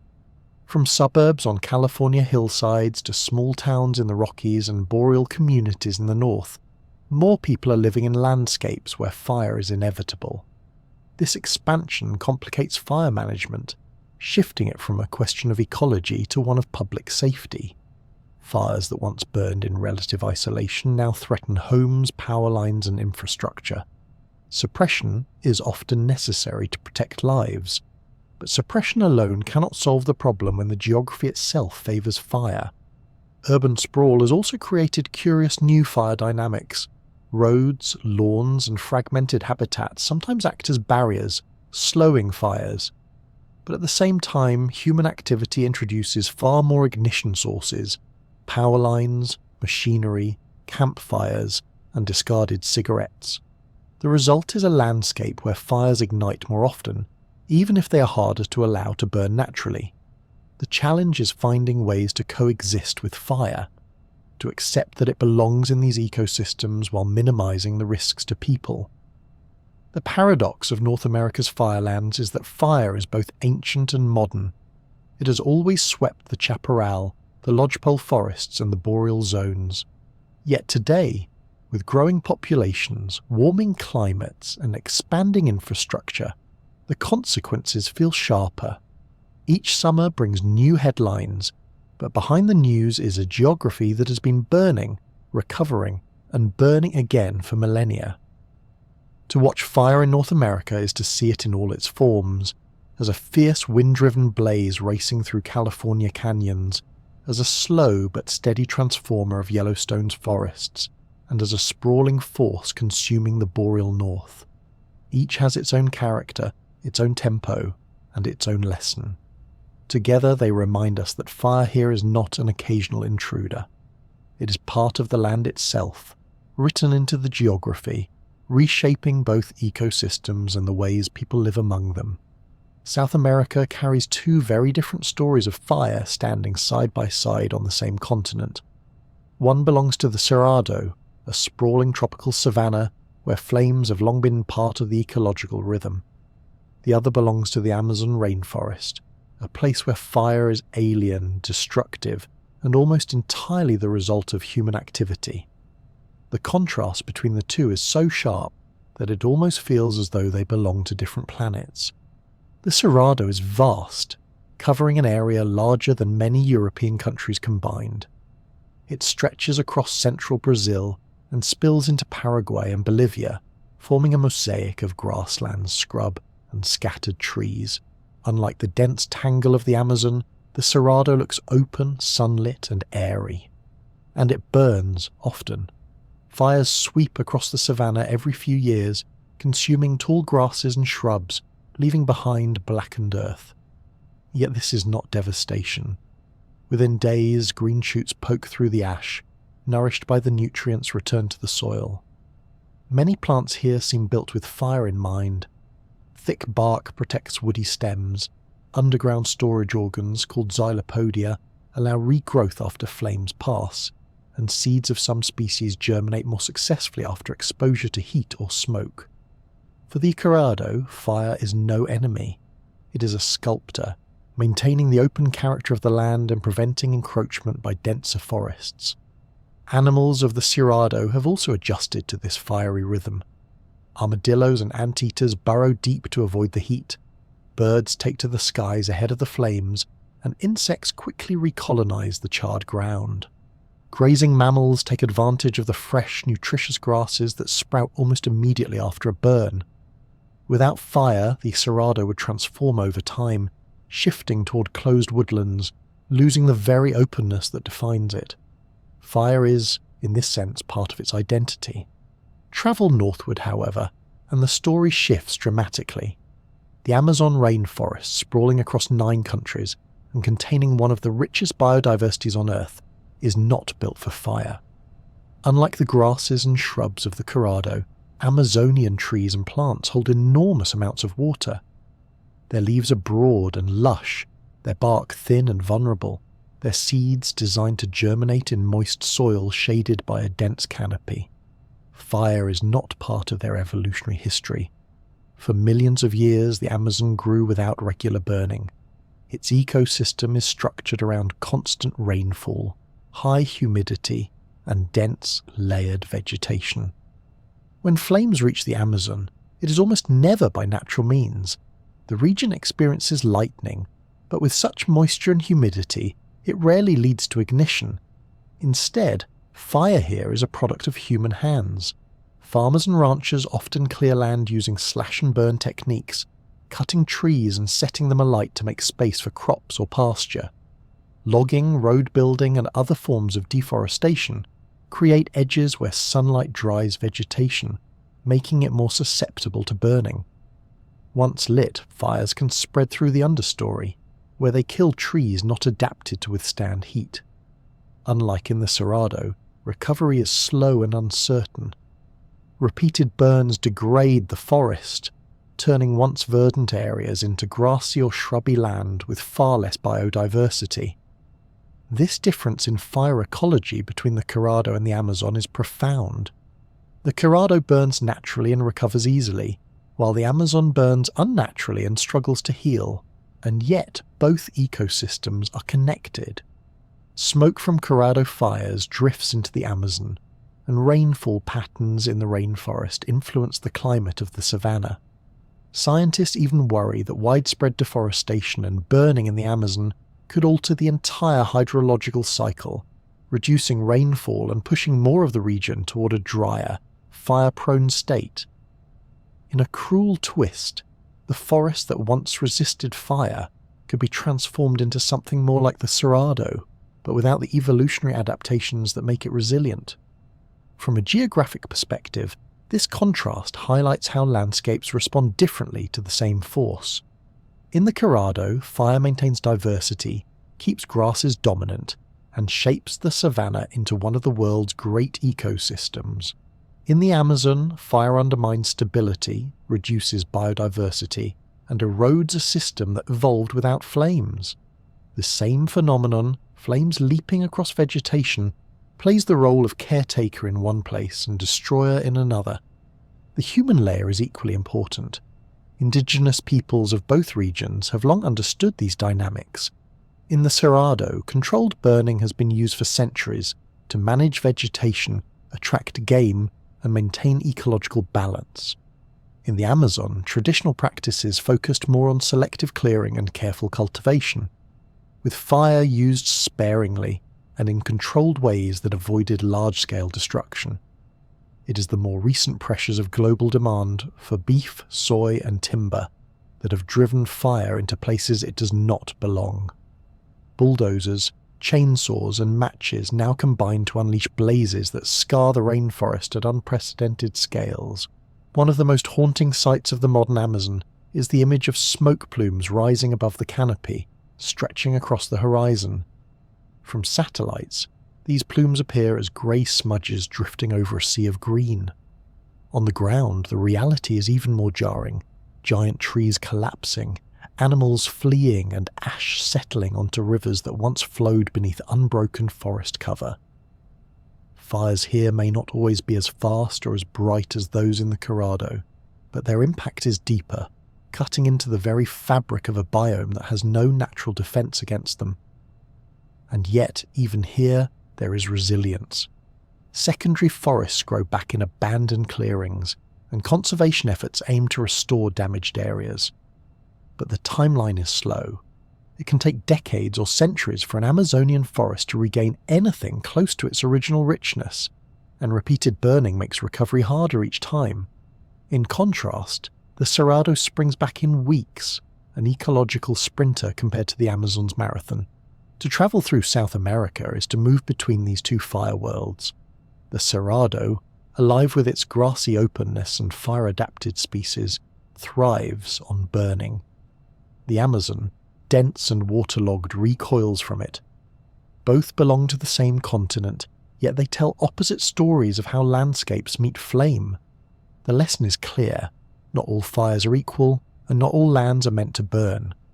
The Cerrado's fires are ancient, ecological rhythms. The Amazon's fires are modern intrusions, reshaping a system that depends on wetness, shade, and continuity. To conflate the two is to miss the delicate differences that geography reveals. South America shows us that fire can be both natural and unnatural, both sustaining and devastating, depending entirely on the land it touches. Africa has often been described as the continent of fire, and the title is well earned. Nowhere else on Earth does flame play such a regular and visible role in shaping the land. Each year, as the rains retreat and the dry season settles over the savannas, great curtains of fire sweep across the grasslands. From the air they appear as glowing lines stretching for kilometres, advancing steadily as smoke rises into the evening sky. To many this might look like devastation, but in truth, these fires are part of the heartbeat of Africa's ecosystems, woven into their cycles of renewal. The savanna is the stage where most of this drama unfolds. These open landscapes of tall grasses, scattered acacia trees, and browsing animals are not only iconic, but also finely tuned to the rhythm of fire. During the wet season, grasses grow in profusion, storing energy and water. As the months dry out, they wither, becoming brittle and ready to burn. Lightning storms often ignite them, though people too have long added their sparks. The flames spread rapidly across the plains, driven by wind, racing ahead of the animals that instinctively move aside. For elephants, antelope, and even predators like lions, fire is not unexpected but anticipated. They simply shift their ranges and wait. Within weeks, the ash-covered earth flushes green again with tender shoots, drawing grazers back in great numbers. This cycle of burning and regrowth is central to the nutrient balance of the savanna. Fire returns minerals locked in old grasses to the soil, making them available once more. It clears dead vegetation, reduces pests, and opens space for new plants. Without periodic fire, the savanna would gradually transform, becoming choked with shrubs and trees, shifting toward woodland. Fire keeps the balance, ensuring the wide, open character that supports such a dazzling diversity of life. In this sense, flames are not intruders but gardeners, keeping the ecosystem in its familiar shape. Cultural practices add another layer. For countless generations, African communities have used fire as a tool. Pastoralists set small blazes to encourage fresh grazing for their herds. Farmers clear fields with controlled burns, renewing soil fertility. Hunters once used flames to drive game into open areas, making them easier to track. Far from being careless, these practices are often carefully timed. Burning early in the dry season produces cooler, less intense fires that reduce fuel without damaging trees, while late-season fires, though hotter, can be used strategically to clear stubborn vegetation. In many regions, knowledge of when and how to burn has been passed down through stories, rituals, and tradition, making fire not just an ecological event but a cultural one. The scale of burning in Africa is astonishing. Satellite imagery shows that more land burns here each year than on any other continent. The central and southern savannas, stretching across countries like Angola, Zambia, Mozambique, and Tanzania, light up in vast networks of flame. Even the northern Sahel, where desert meets grassland, experiences regular burning. This ubiquity explains why scientists sometimes call Africa the cradle of fire ecology. The interaction between humans, animals, and flames here has been continuous for tens of thousands of years, perhaps longer than anywhere else. There is also a deeper historical resonance. It is widely believed that early humans learned to harness fire in Africa, using it for warmth, protection, and cooking. That relationship likely extended to shaping the land itself. Archaeological evidence suggests that ancient hominins may have used fire to maintain open hunting grounds, or to encourage certain plant growth. If so, Africa's burning heart is not just ecological but ancestral, a place where humanity's long partnership with fire truly began. The nutrient cycle fueled by fire is especially important in savannas, where soils are often poor and heavily leached by rain. Ash from burned grasses provides a sudden infusion of nutrients like potassium and phosphorus. New grasses sprout quickly, rich in nutrition, attracting herbivores in great numbers. Grazers in turn fertilize the soil further, while predators follow, completing the cycle. Fire is not an interruption but a pulse of renewal, linking plants, animals, and people together in one dynamic system. Of course, Africa's fire story is not uniform. Different regions experience different rhythms. In East Africa, fires sweep across the Serengeti and Masai Mara, shaping the great migrations of wildebeest and zebra. In southern Africa, from Botswana's Okavango fringes to the Miombo woodlands, flames maintain diverse habitats where elephants, leopards, and countless birds find food and shelter. Even in West Africa, where forests meet savannas, fire plays a role, creating mosaics of grassland and woodland that support a wide range of species. Each region has its own balance, its own tempo of burning, yet all share the common thread of fire as a renewing force. Modern challenges complicate this balance. Population growth, land use changes, and climate variability are altering fire regimes. In some areas, uncontrolled burning has become more frequent, leading to soil degradation or the destruction of valuable forests. In others, suppression of fire has allowed fuel to build up, making eventual blazes more intense. Conservationists now work with local communities to integrate traditional burning practices with scientific knowledge, finding ways to preserve both biodiversity and livelihoods. This blending of old and new reflects the long-standing partnership between people and fire in Africa, reminding us that flames are not only natural but also cultural. The imagery of Africa's fires is powerful. At dusk, lines of flame glow against the darkening sky, while smoke drifts into the horizon. In the morning, the ground may be blackened and still, yet by afternoon, green shoots already push upward, defying the ashes. Birds flock to catch insects stirred by the disturbance, and large mammals return to graze. The transformation is swift and dramatic, a vivid example of destruction and renewal bound together. To call Africa the continent of fire is not poetic exaggeration but geographic fact. More than half of the world's annual burning occurs here, concentrated in the vast belt of savannas that dominates the landscape. These fires are not random accidents but fundamental processes, ancient rhythms that sustain ecosystems and cultures alike. They are as much a part of Africa as the Nile, the Sahara, or the Great Rift Valley. In the end, Africa's burning heart tells a story of coexistence. Fire here is not an enemy to be defeated, but a presence to be understood. It shapes the land, feeds the soil, nourishes the animals, and supports the people who live alongside it. It is both destructive and generous, dangerous and essential. To watch the savanna burn is to witness the continent breathing, exhaling flames and smoke, and then inhaling green life once more. It is a reminder that fire in this place more than anywhere else is not a catastrophe but a pulse, a rhythm as old as the land itself. At first glance, the Arctic appears to be the last place one would expect fire to thrive. For much of the year it is cloaked in snow and ice, with temperatures plunging far below freezing and the sun absent for months at a time. The word tundra conjures images of frost, not flame.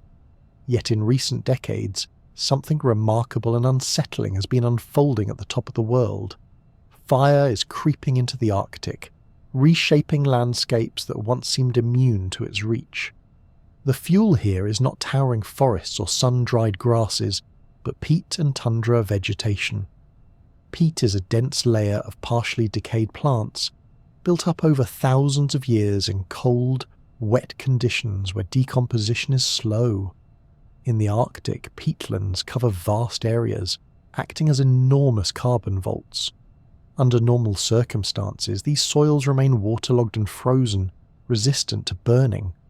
But when summers bring unusual warmth and drought, and when permafrost begins to thaw, peat can dry enough to ignite.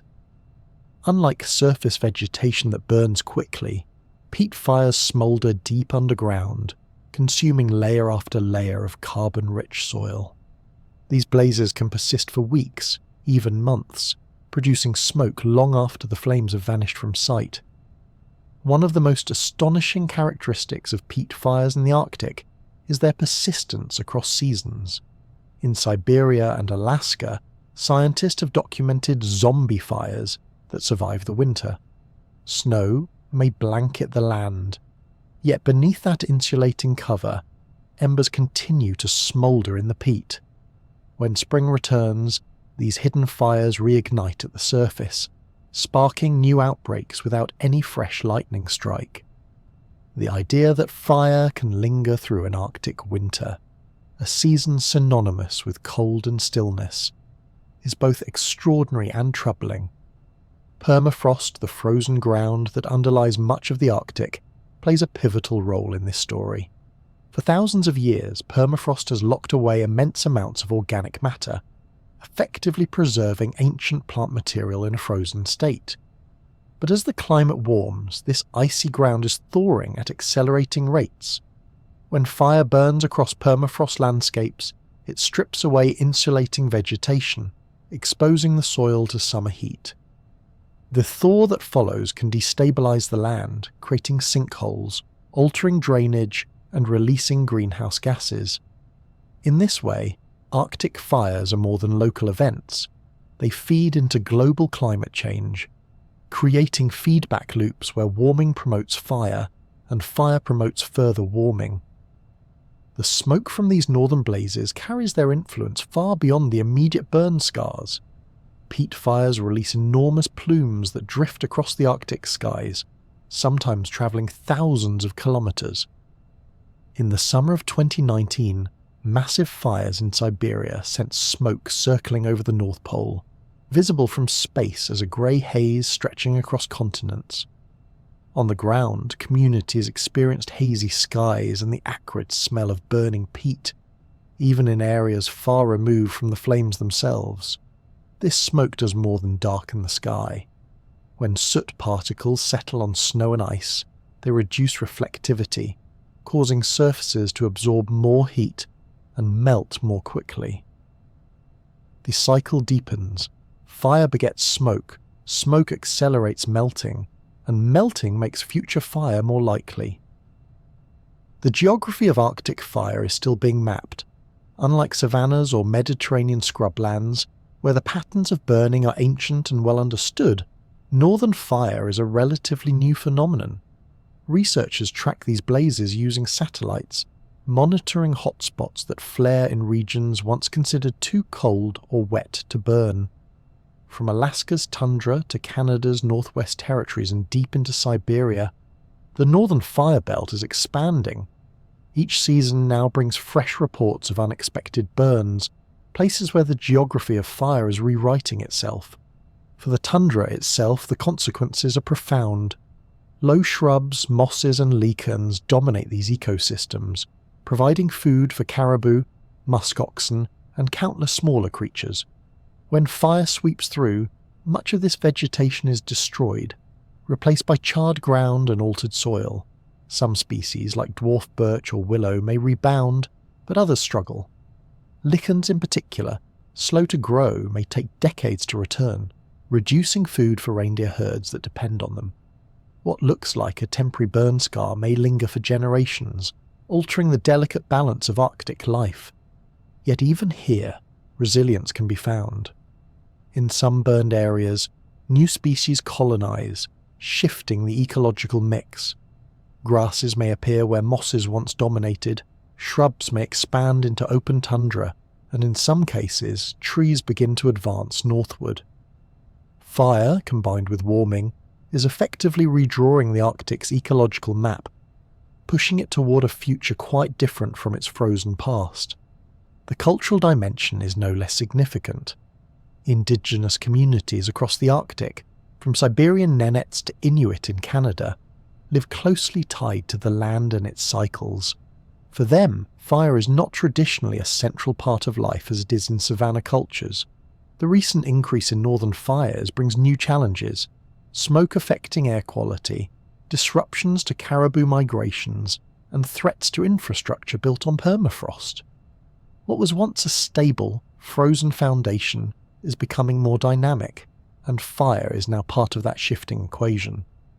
Arctic fires also remind us of how interconnected Earth systems are. A blaze in Siberia can influence air quality in Europe. Smoke from Alaska can drift over Greenland's ice sheets, darkening their surfaces.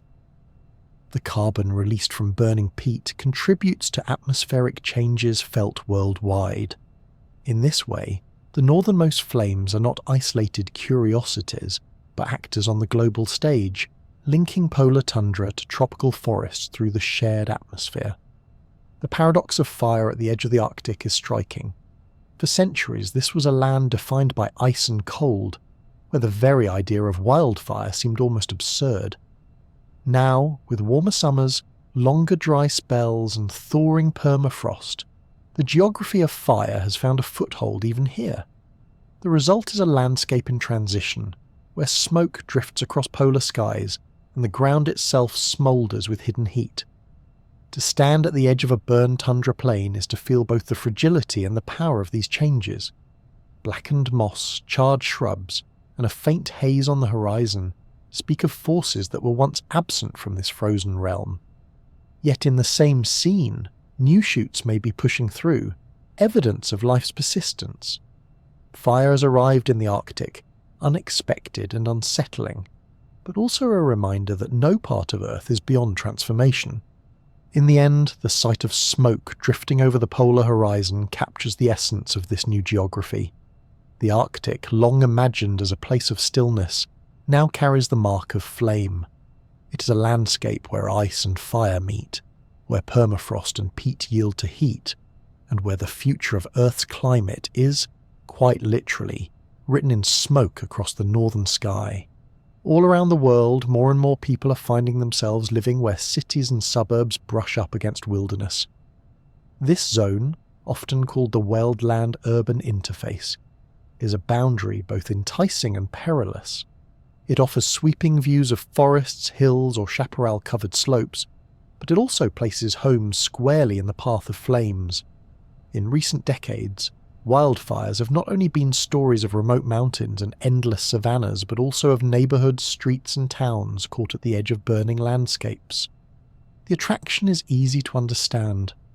People are drawn to the beauty of wooded foothills, to the quiet of mountain valleys, and to the open feel of grasslands beyond the reach of city noise. Suburbs expand outward, pressing closer to forests, and towns grow into canyons where wildflowers bloom in spring and birdsong fills the air. Yet these very landscapes are also natural fire zones. Vegetation accumulates as fuel, slopes channel winds, and summers strip away moisture until the conditions are ripe. When fire enters this mix, it is no longer simply an ecological event. It becomes a human crisis. California is perhaps the most familiar example, with communities built into chaparral-covered hillsides and oak woodlands. Fires here, fueled by hot, dry Santa Ana winds, have raced straight into neighbourhoods, leaping from shrub to rooftop. The tragic case of Paradise in 2018 showed how quickly flames can overtake an entire town when geography, weather and human settlement converge. Streets became escape routes, skies turned black with smoke, and a place that once offered peaceful mountain living was consumed in hours. The lesson was sobering. Beauty and risk exist side by side, and geography makes no exceptions, but California is far from alone. In Colorado's Front Range, suburbs climb steadily into the foothills, creating neighbourhoods laced with pines that are themselves adapted to fire. A spark here can climb ridges, leap valleys, and descend into communities with astonishing speed. In Canada's boreal belt, towns like Fort McMurray in Alberta find themselves surrounded by spruce forests that ignite readily during dry summers. In 2016, Fort McMurray experienced one of the costliest fire disasters in Canadian history, when flames forced the evacuation of nearly 90,000 people. Even in Europe, Mediterranean villages tucked into pine forests have faced similar fates, where summer blazes fueled by drought and mistral winds push straight into human settlements. The pattern is not confined to one climate or one continent. From the wooded edges of Sydney in Australia to the mountain towns of Greece, from Chile's coastal ranges to the valleys of South Africa's Cape, the expansion of human settlement into fire-prone areas has created a repeating story. Geography plays the same role everywhere. Slopes that speed up flames, canyons that funnel winds, and vegetation that, however lovely, is fuel when conditions align.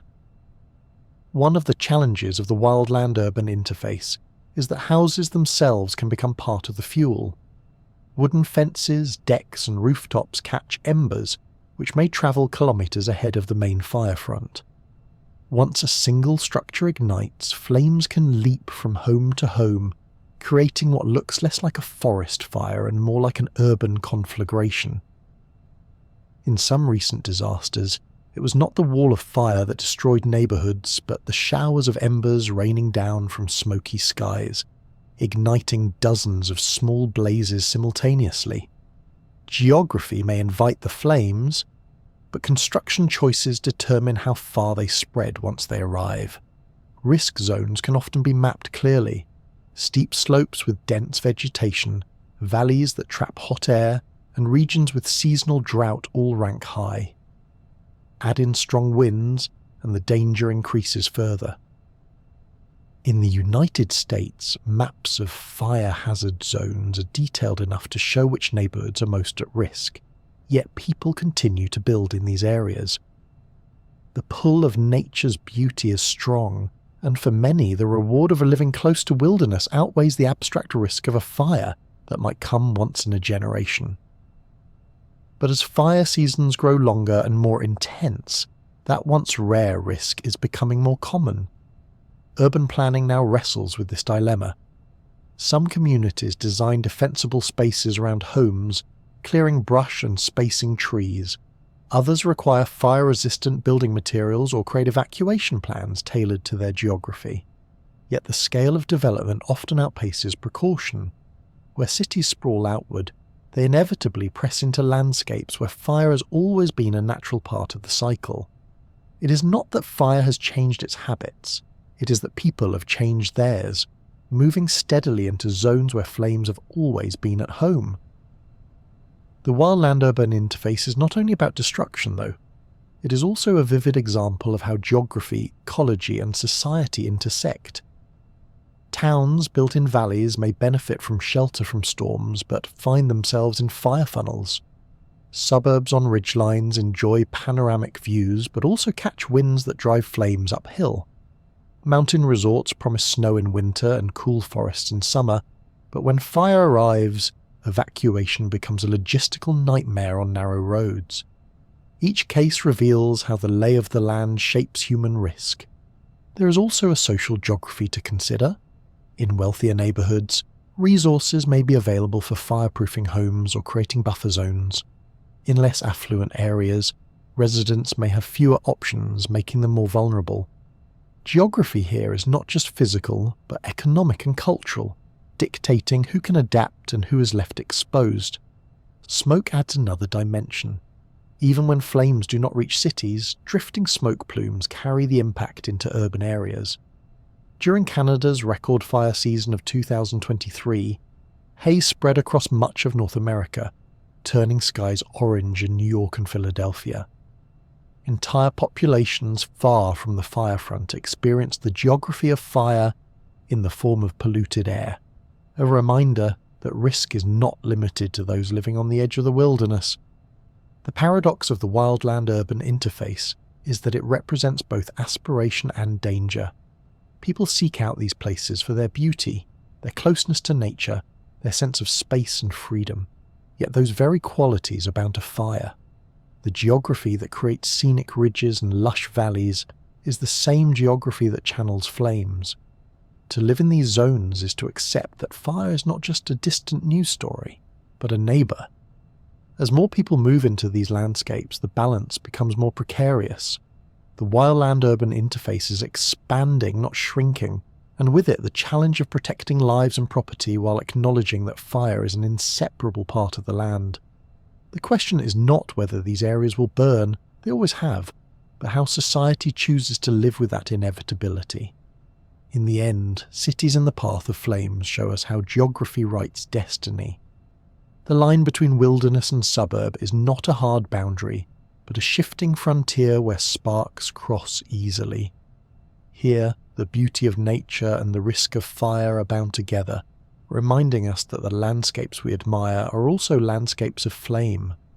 Long before satellites mapped fire scars or scientists measured carbon fluxes, people understood the rhythms of flame through lived experience.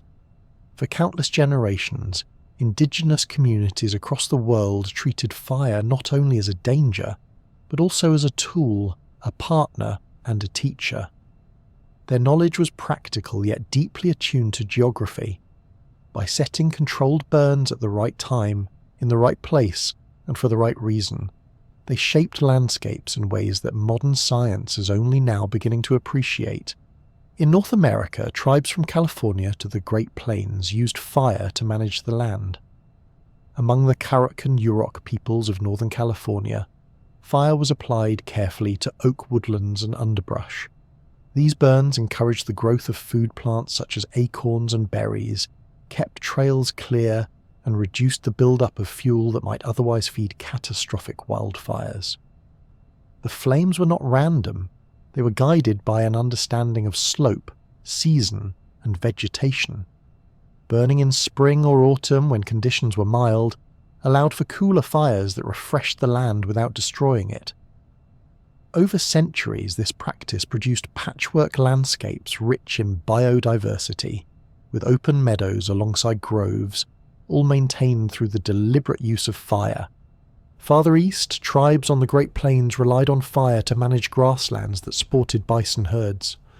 By burning old grasses, they stimulated new, nutritious shoots that drew grazing animals. Hunters followed the herds, linking human survival directly to the rhythm of controlled fire. Plains tribes also used fire tactically, setting blazes to herd animals into specific areas or to signal across vast distances. The open character of the Great Plains, treeless horizons and sweeping skies, was not only the work of climate but also of human fire knowledge. Without these burns, shrubs and trees would have gradually spread, altering the ecosystem. Fire was the invisible hand keeping the grasslands open. Aboriginal Australians developed perhaps the most sophisticated fire practices of all. Often referred to as fire stick farming, their approach involved setting frequent low-intensity burns across huge areas of the continent. These small fires reduced the build-up of flammable material, preventing larger blazes, while also creating a mosaic of habitats. Fresh growth after burns attracted kangaroos and wallabies, making hunting easier. Edible plants flourished in the renewed soil. The patchwork of burned and unburned land increased biodiversity, as different species found niches suited to their needs. Fire was woven into daily life, not feared, but embraced as a vital form of land management. These practices also recognised the subtle geography of Australia. Different soils, slopes and vegetation types required different kinds of burns. Fire on sandy country behaved differently than fire on clay. Eucalyptus forests responded differently from grasslands. Aboriginal knowledge, passed down through stories, songs and ritual, carried detailed instructions for when and where to burn. Some burns were linked to seasonal markers, the flowering of a certain plant, the arrival of a bird species, rather than to fixed dates on a calendar. Fire was guided not by abstract rules, but by observation and experience, finely tuned to the rhythms of the land. Across Africa, pastoralist communities developed their own fire traditions. In the savannas of East Africa, herders burned grasslands to encourage tender regrowth for their cattle and goats. These fires also helped control parasites and reduce the risk of more intense late-season burns. In West Africa, shifting cultivators used fire to clear land for crops, then allowed the land to rest and regenerate. The practice, sometimes called swidden agriculture, may appear destructive to outsiders, but when carried out with care and long fallow periods, it maintained soil fertility and biodiversity. Fire here was not only agricultural but social, tied to community rituals and cycles of life. The Maasai of Kenya and Tanzania provide a striking example. Their traditional burns created a landscape where tall grasses for wildlife coexisted with shorter, nutritious grasses for cattle. By alternating when and where they set fires, they ensured a balance between wild and domestic needs. This was not accidental, but intentional, a geographic knowledge encoded in practice. Fire was understood as a way of negotiating space between humans, animals, and the land itself. What unites these traditions is their intimacy with the environment. Fire was not wielded crudely, but with precision, guided by an understanding of wind patterns, terrain, and vegetation. In many cultures, the timing of burns was everything. Burn too early and plants would not benefit. Burn too late and the fire might become too hot, damaging soils and trees. In the hands of skilled practitioners, flames became as delicate a tool as a plough or a fishing net. Modern science is increasingly recognizing the wisdom of these ancient practices. Controlled burns, often called prescribed fires, are now used by land managers to reduce fuel loads, protect communities, and restore ecosystems.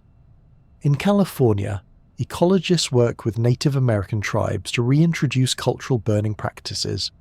In Australia, Aboriginal fire management is being revived through collaborations that blend traditional knowledge with contemporary science. Even in Africa, conservation programs are rediscovering the value of patchwork burns for sustaining biodiversity in savanna ecosystems. What was once dismissed as primitive is now seen as sophisticated ecological stewardship. Yet these practices also remind us of a deeper truth. Fire is not just an ecological process, but a cultural one. The way societies view and use fire reflects their relationship with the land. For some, flames are a disaster to be feared. For others, they are a partner, shaping landscapes in harmony with human needs. Geography is not just physical terrain, but also cultural terrain, shaped by how people choose to live with the forces around them. It is tempting to see ancient fire knowledge as something of the past, but it remains alive in many communities. Stories, songs, and ceremonies continue to carry wisdom about when to burn, how to burn, and why to burn. These traditions are not only about survival, but about identity, weaving fire into the fabric of culture. To listen to them is to hear voices that have long understood what modern science is relearning, that controlled fire is not chaos but balance. The story of ancient fire knowledge shows us that flames are not only destructive but constructive, not only natural but cultural. They are tools of renewal, instruments of survival, and symbols of connection between people and the land. From the forests of North America to the savannas of Africa and the eucalyptus groves of Australia, controlled fire reveals a geography shaped not just by climate and vegetation, but by human choice. It is a reminder that landscapes are not only burned by accident but also by design, guided by hands that saw in fire not an enemy but an ally. For most of human history, fire was tracked by sight, sound, and smell. A column of smoke on the horizon, the glow of flames after dusk, or the crackling of burning brush carried the warning. Communities responded by instinct, often too late to change much. Today, the geography of fire is observed from far above, with satellites orbiting the planet, and from complex models that map the conditions under which flames will spread. Fire has gone from being something you spotted from a hilltop to something you can watch unfold in near real time across the entire globe. The first revolution came with satellites. Instruments that once gazed at stars and clouds were soon turned toward Earth, revealing where fires burned across continents. NASA's MODIS sensors, for example, detect the heat signature of fires, pinpointing them as bright dots even through smoke. Another system, VI-IRS, offers higher resolution images, able to distinguish not just that a fire is burning but its shape, spread, and intensity. These tools provide daily updates, sometimes even hourly, allowing scientists, governments, and local communities to know exactly where flames are moving. A farmer in Brazil or a firefighter in Alaska can see the same satellite maps, linking local experiences to global perspectives. From these eyes in the sky come fire maps that show both the present and the past. Some maps display active fires, glowing red across online platforms. Others trace burn scars, revealing where flames have passed in recent weeks or months. The patterns can be striking. Africa's savannas lighting up like constellations during the dry season, or Siberia's vast boreal forest turning dark with burn scars after a record summer. These maps are not only records but also stories, showing fire's preferred paths and the sheer scale of its influence. To predict, rather than simply observe, scientists turn to models. Fire behaviour models simulate how flames move across terrain, using inputs like vegetation type, slope, wind, and humidity. They cannot predict every flicker, but they can outline zones of higher risk, guiding decisions about where to allocate firefighting resources or when to issue warnings. Some models run in real time, fed by satellite data and weather forecasts, updating constantly as conditions change. This blending of observation and simulation allows humanity to stay one cautious step ahead of fire, though never fully in control. An important part of this predictive work comes from something called fire weather indices. At first glance, the term may sound intimidating, but the idea is simple. These are scales that combine weather data into a single number that expresses fire danger. Temperature, humidity, wind speed and rainfall are all measured daily. If it has been hot and dry for days, with strong winds on the horizon, the index climbs, signalling extreme danger. If rains have been steady and the air is cool and damp, the index falls, signalling safety. In Canada, the Canadian Forest Fire Weather Index is widely used, while in the United States, agencies track daily fire danger ratings posted at trailheads and ranger stations. These numbers, though abstract, are grounded in very tangible realities, how ready the landscape is to burn.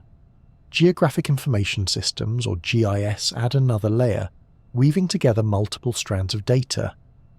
Imagine a digital map that combines satellite images, topography, vegetation types, road networks, and weather forecasts. GIS allows all of this to be layered and analysed at once. Fire managers can see not only where a blaze is, but also how it might move, what communities lie in its path, which evacuation routes might be threatened, and where water sources for firefighting are located. The beauty of GIS lies in its ability to bring complexity into focus, turning chaos into something that can be navigated. These mapping systems have transformed how humanity responds to fire, but they also reveal fire as a planetary phenomenon. Looking at global fire maps shows that flames are not scattered randomly. They follow the contours of climate zones, clustering in savannas, Mediterranean scrublands, and boreal belts. Regions like the Amazon stand out because fire there is unnatural, appearing as straight lines along roads where forests have been cut and burned. Geography becomes visible in the fire patterns themselves, traced in pixels of heat across satellite images. Even with all this technology, fire remains unpredictable. Winds shift suddenly, embers leap across rivers, and models cannot always keep pace with the chaotic nature of flames. Yet the tools provide context, a framework for understanding where risks are greatest and where intervention might save lives. They also allow fire to be studied retrospectively. By comparing years of satellite data, researchers can track trends, longer fire seasons, greater intensity, and shifts into regions once too wet or cold to burn. These patterns provide evidence of how climate change is reshaping fire's geography. For the public, maps and indices carry a different weight. A red patch on a fire danger map might mean reconsidering a camping trip. An evacuation zone on a GIS display might decide whether a family leaves their home. The translation from abstract numbers and images into human decisions shows how mapping fire is not only about science, but also about daily life. A line on a satellite map is, for someone on the ground, a wall of flame. Beyond the practical, there is something quietly mesmerizing about watching fire from above. The glow of Africa's burning savannas seen from orbit looks like a necklace of lights circling the continent. The smoke plumes of Siberia appear as brushstrokes across the Arctic sky. In these images, fire is both destructive and strangely beautiful, a reminder that even chaos can form patterns when viewed at the right scale. Satellites and GIS reveal not just danger but also artistry, the way flame paints itself across Earth in repeating rhythms. Mapping fire also underscores its dual nature. On one hand, it is an ecological process, part of nutrient cycles and habitat renewal. On the other, it is a hazard, capable of overwhelming towns and cities.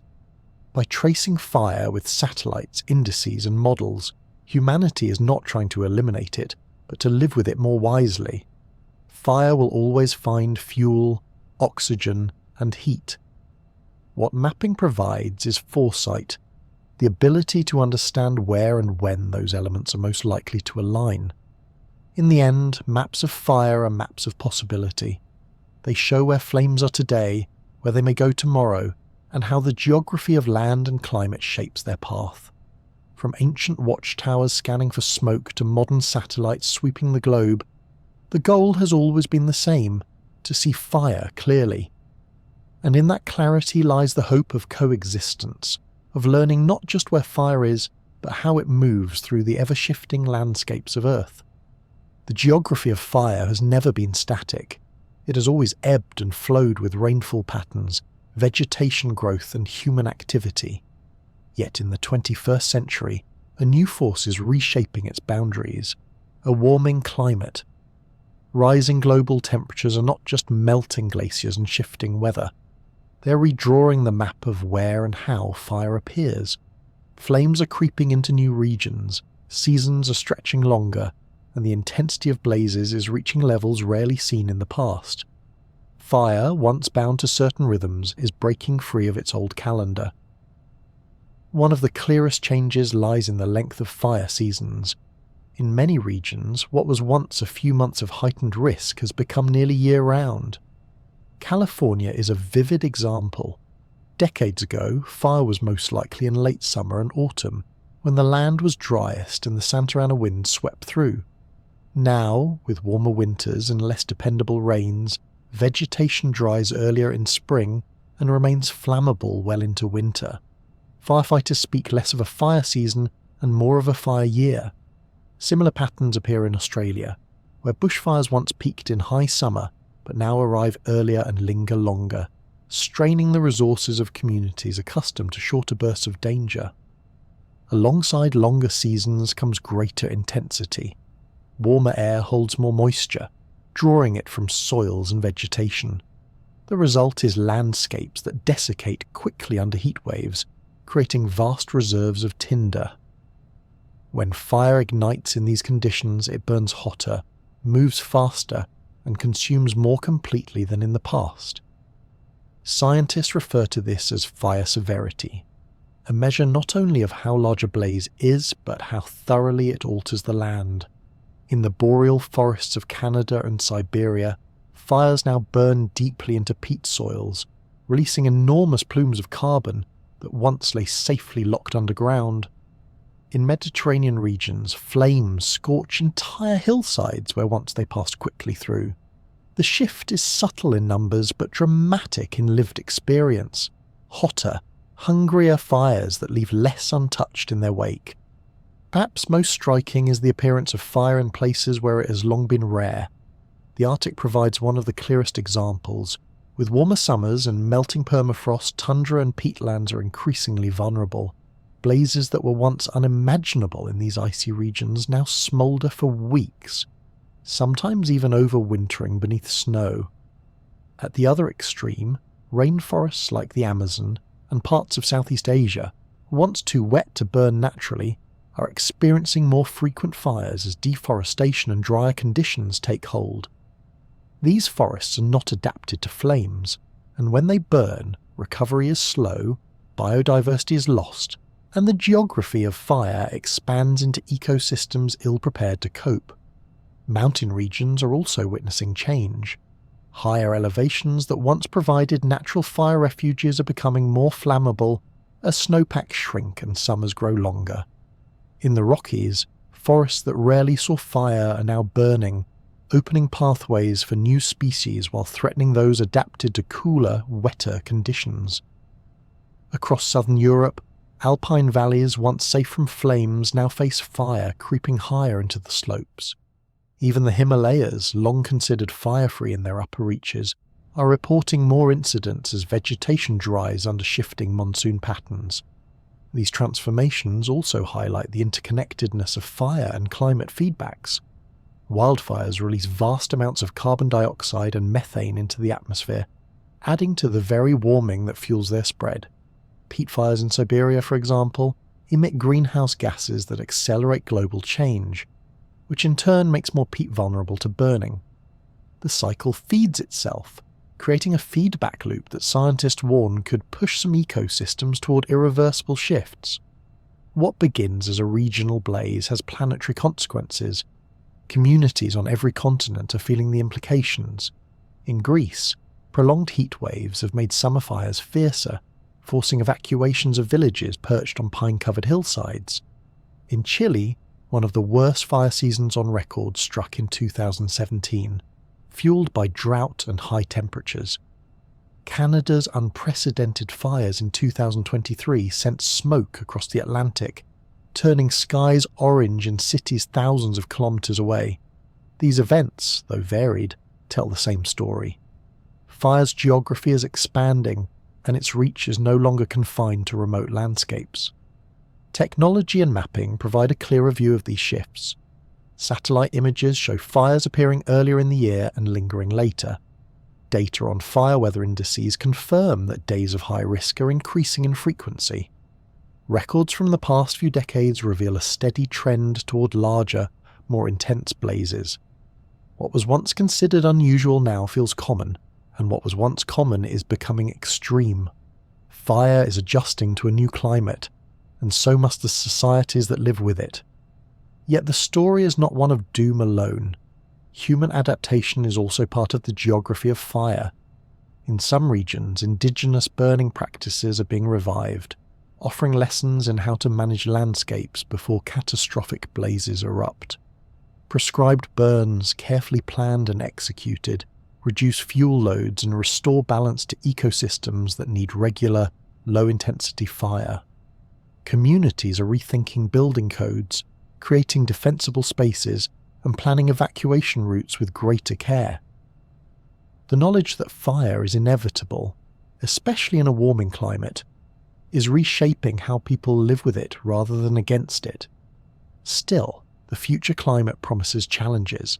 Heat waves will become more frequent, droughts more prolonged, and extreme weather events more intense. Fire will follow these shifts, appearing in new places and with new ferocity. The idea that certain regions are safe from wildfire is becoming outdated. From Arctic peat to tropical rainforests, the geography of fire is expanding, redrawing boundaries that once seemed stable. It is worth pausing to consider the paradox. Fire is ancient, a force that has been part of Earth's story since the first land plants appeared hundreds of millions of years ago. Yet under the influence of a warming climate, its patterns are changing rapidly, reshaping ecosystems in just a few decades. Fire is still the same chemical process: heat, fuel, oxygen, but its stage is shifting, and its tempo is quickening. The maps of the future will show fires in places where past generations never imagined them, and the seasons of burning will stretch longer than memory once allowed. In the end, the geography of fire in a warming climate is not only about risk, but about transformation. Ecosystems will adapt in unexpected ways, some thriving in the new conditions, others struggling to survive. Human societies too will adjust, drawing on both ancient wisdom and modern technology. What is certain is that the future will burn differently than the past. Fire is not vanishing. It is migrating, intensifying, and reinventing itself in response to a planet that is steadily heating.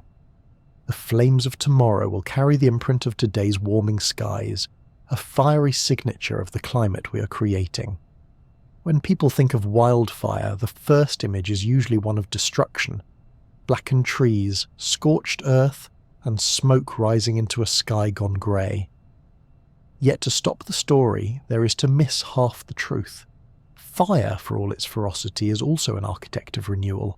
Across the globe, ecosystems have not only endured flames but have evolved to depend on them. In these places, fire is not an ending but a beginning, setting the stage for regeneration, diversity, and balance. Take the forests of the American West. When flames sweep through a stand of the lodgepole pines, the heat cracks open cones that have remained sealed for years. Seeds scatter across fresh ash beds, where sunlight finally reaches the ground unimpeded. Within weeks, tiny seedlings appear, carpeting the charred soil with new life. What seemed like devastation becomes a nursery. Without fire, many of these forests would stagnate, crowded with old trees, choked with underbrush. Fire clears the stage, making room for the next act. The savannas of Africa tell a similar story, but with a different rhythm. Each dry season, flames lick across the grasslands, racing so fast that many trees survive while grasses are reduced to ash. Almost immediately, shoots of vivid green return, feeding vast herds of wildebeest, zebra, and antelope. Without this cycle, grasses would grow tall and unpalatable, shrubs would creep in, and the great open expanses would close. Fire maintains the very identity of the savanna, ensuring its endless horizons and its astonishing abundance of wildlife. Even in Australia, where bushfires can appear terrifyingly intense, there is renewal hidden in the aftermath. Eucalyptus trees, with their thick bark and secret buds beneath the surface, sprout fresh green leaves from blackened trunks. Some species even shed epicormic shoots, slender, bright green stems that burst from charred bark like hopeful banners. Ground orchids and wildflowers bloom with greater vigour after flames have cleared competing vegetation.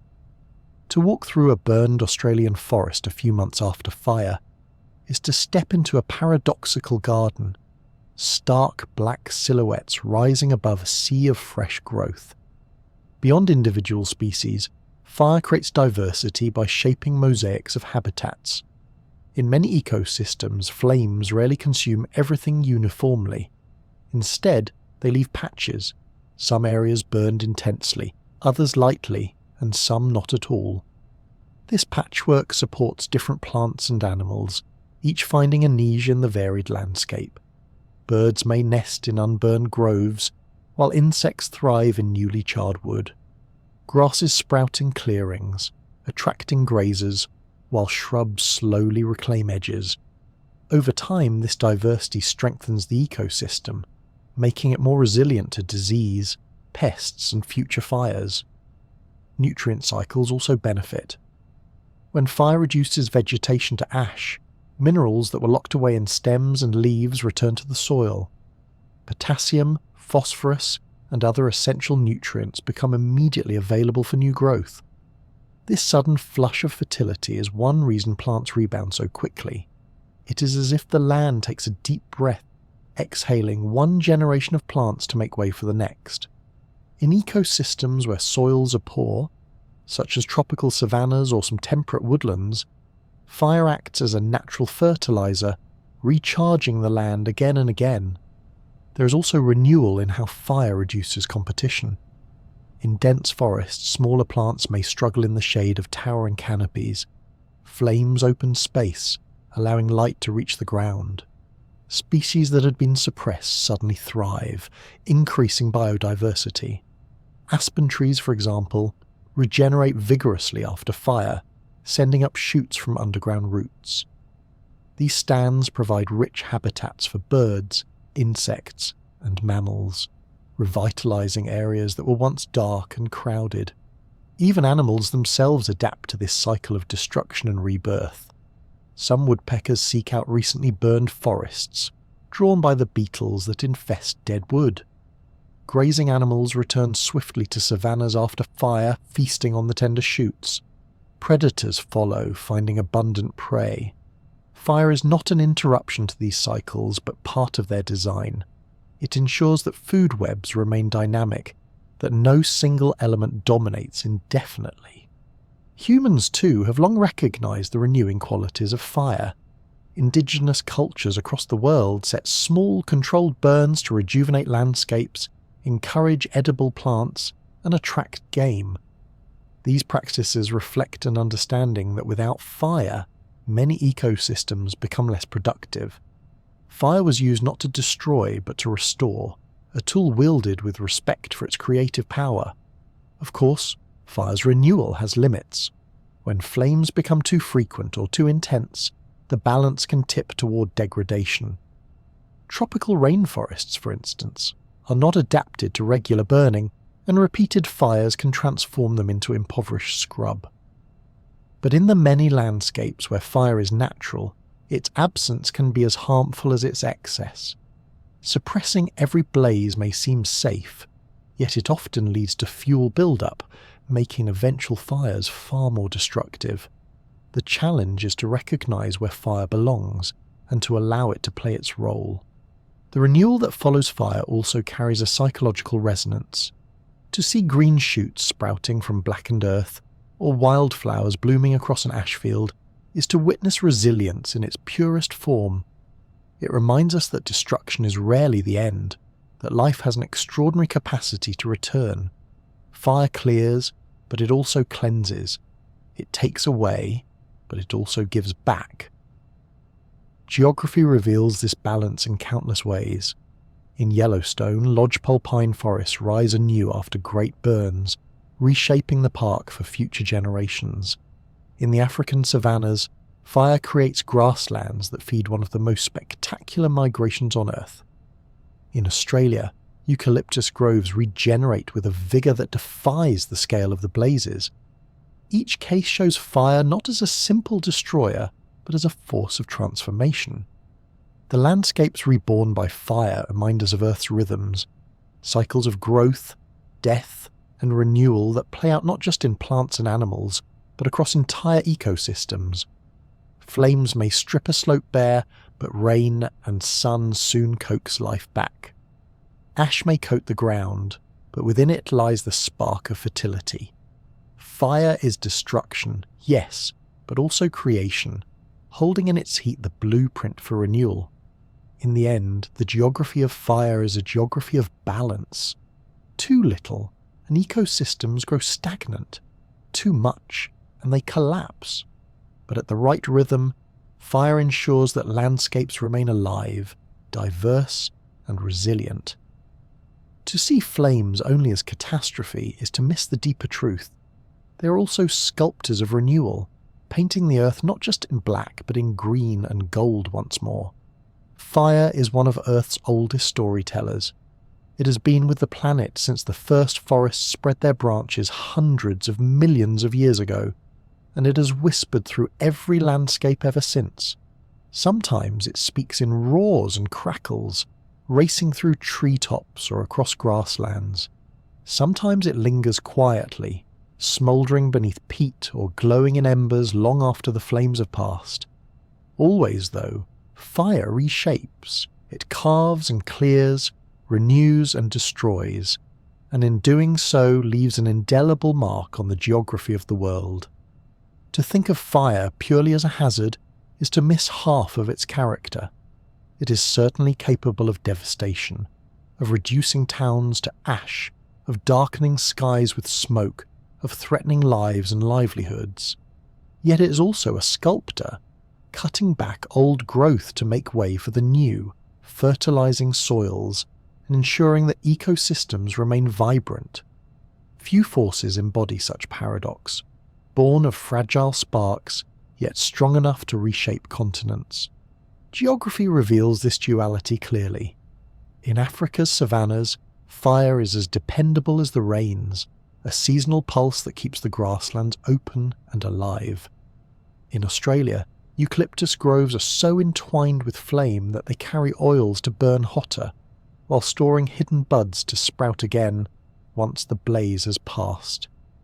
In North America, lodgepole pines scatter seeds only after fire melts their resin. These landscapes are not victims of fire but partners with it, thriving because flames return again and again. Elsewhere, however, fire arrives like an intruder. In the Amazon rainforest, flames crawl into a biome never built to withstand them, degrading its dense canopy and robbing it of its resilience. In the Arctic tundra, peat smoulders where once only snow and ice reigned, its smoke curling into skies already strained by warming. These are places where fire is less a caretaker and more a warning, a reminder that human choices and climate change can push ecosystems into realms they were never meant to enter. What makes fire so remarkable is that it is not a substance but a process. Unlike water, stone, or ice, you cannot hold fire in your hands. It is energy made visible, a chemical reaction that flickers and fades. Yet this fleeting force has the power to shape mountainsides, sculpt savannas, and alter the course of entire ecosystems. It is fragile in its beginnings, a lightning strike, a spark from flint, the careless flick of a cigarette, but once alive, it grows into something vast and untamable. This fragility and might combined give fire its unique place among Earth's forces. Humans have always lived in this paradox. Fire was one of our first tools, offering warmth, light, and cooked food. It was a companion that kept predators at bay and made long nights bearable. But it was also a constant risk, a danger that could escape control and consume entire settlements. Across cultures, myths reflected this ambivalence. Fire as a divine gift, fire as punishment, fire as renewal. Our ancestors understood that flames could both nurture and annihilate, and that the line between the two was thin. In the modern age, our relationship with fire has only grown more complex. We suppress wildfires near towns, even as we set prescribed burns to restore ecosystems. We fear the mega-fires that now dominate headlines, yet we rely on controlled flames to reduce fuel and protect communities. We see fires glow in natural disasters, but also in every stove, every candle, every spark of energy that powers our lives. The same force that consumes forests also powers cities. Looking ahead, the geography of fire will continue to shift. With rising global temperatures, flames are appearing in new regions and seasons. Boreal forests burn longer, Mediterranean hillsides ignite more fiercely, and tundra smoulders where once only ice stretched unbroken. At the same time, communities are rediscovering ancient knowledge, from Aboriginal firestick farming to North American cultural burning, using fire with care rather than resisting it completely. The future will not be free of fire, but perhaps it can be shaped into a relationship of coexistence once again. To walk through a burned landscape is to feel the paradox of fire most strongly. Blackened trunks stand as reminders of destruction, yet at their base green shoots push through ash. Flowers bloom brighter in cleared soil, and wildlife returns to forage among the new growth. Renewal emerges from loss, as though fire writes in two colours at once, one of shadow and one of light. There is a quiet humility in recognizing this balance. Fire does not answer to human desires. It responds to geography, to climate, to the availability of fuel. It is at once timeless and immediate, ancient in its patterns yet unpredictable in its expression. To live on Earth is to live with fire, whether in the flicker of a hearth or the roar of a wildfire carried on summer winds. As the day ends and thoughts drift toward rest, fire's image lingers. It is the candle that lights a quiet evening, the campfire that draws people together in circles of warmth, the distant glow on a hillside reminding us of nature's power. It is a reminder that destruction and renewal are not opposites but companions, each giving meaning to the other. The flames may fade, but tonight, as you drift towards sleep, you can imagine fire's quiet glow, shaping, renewing, reminding. The geography of fire written in ash and light.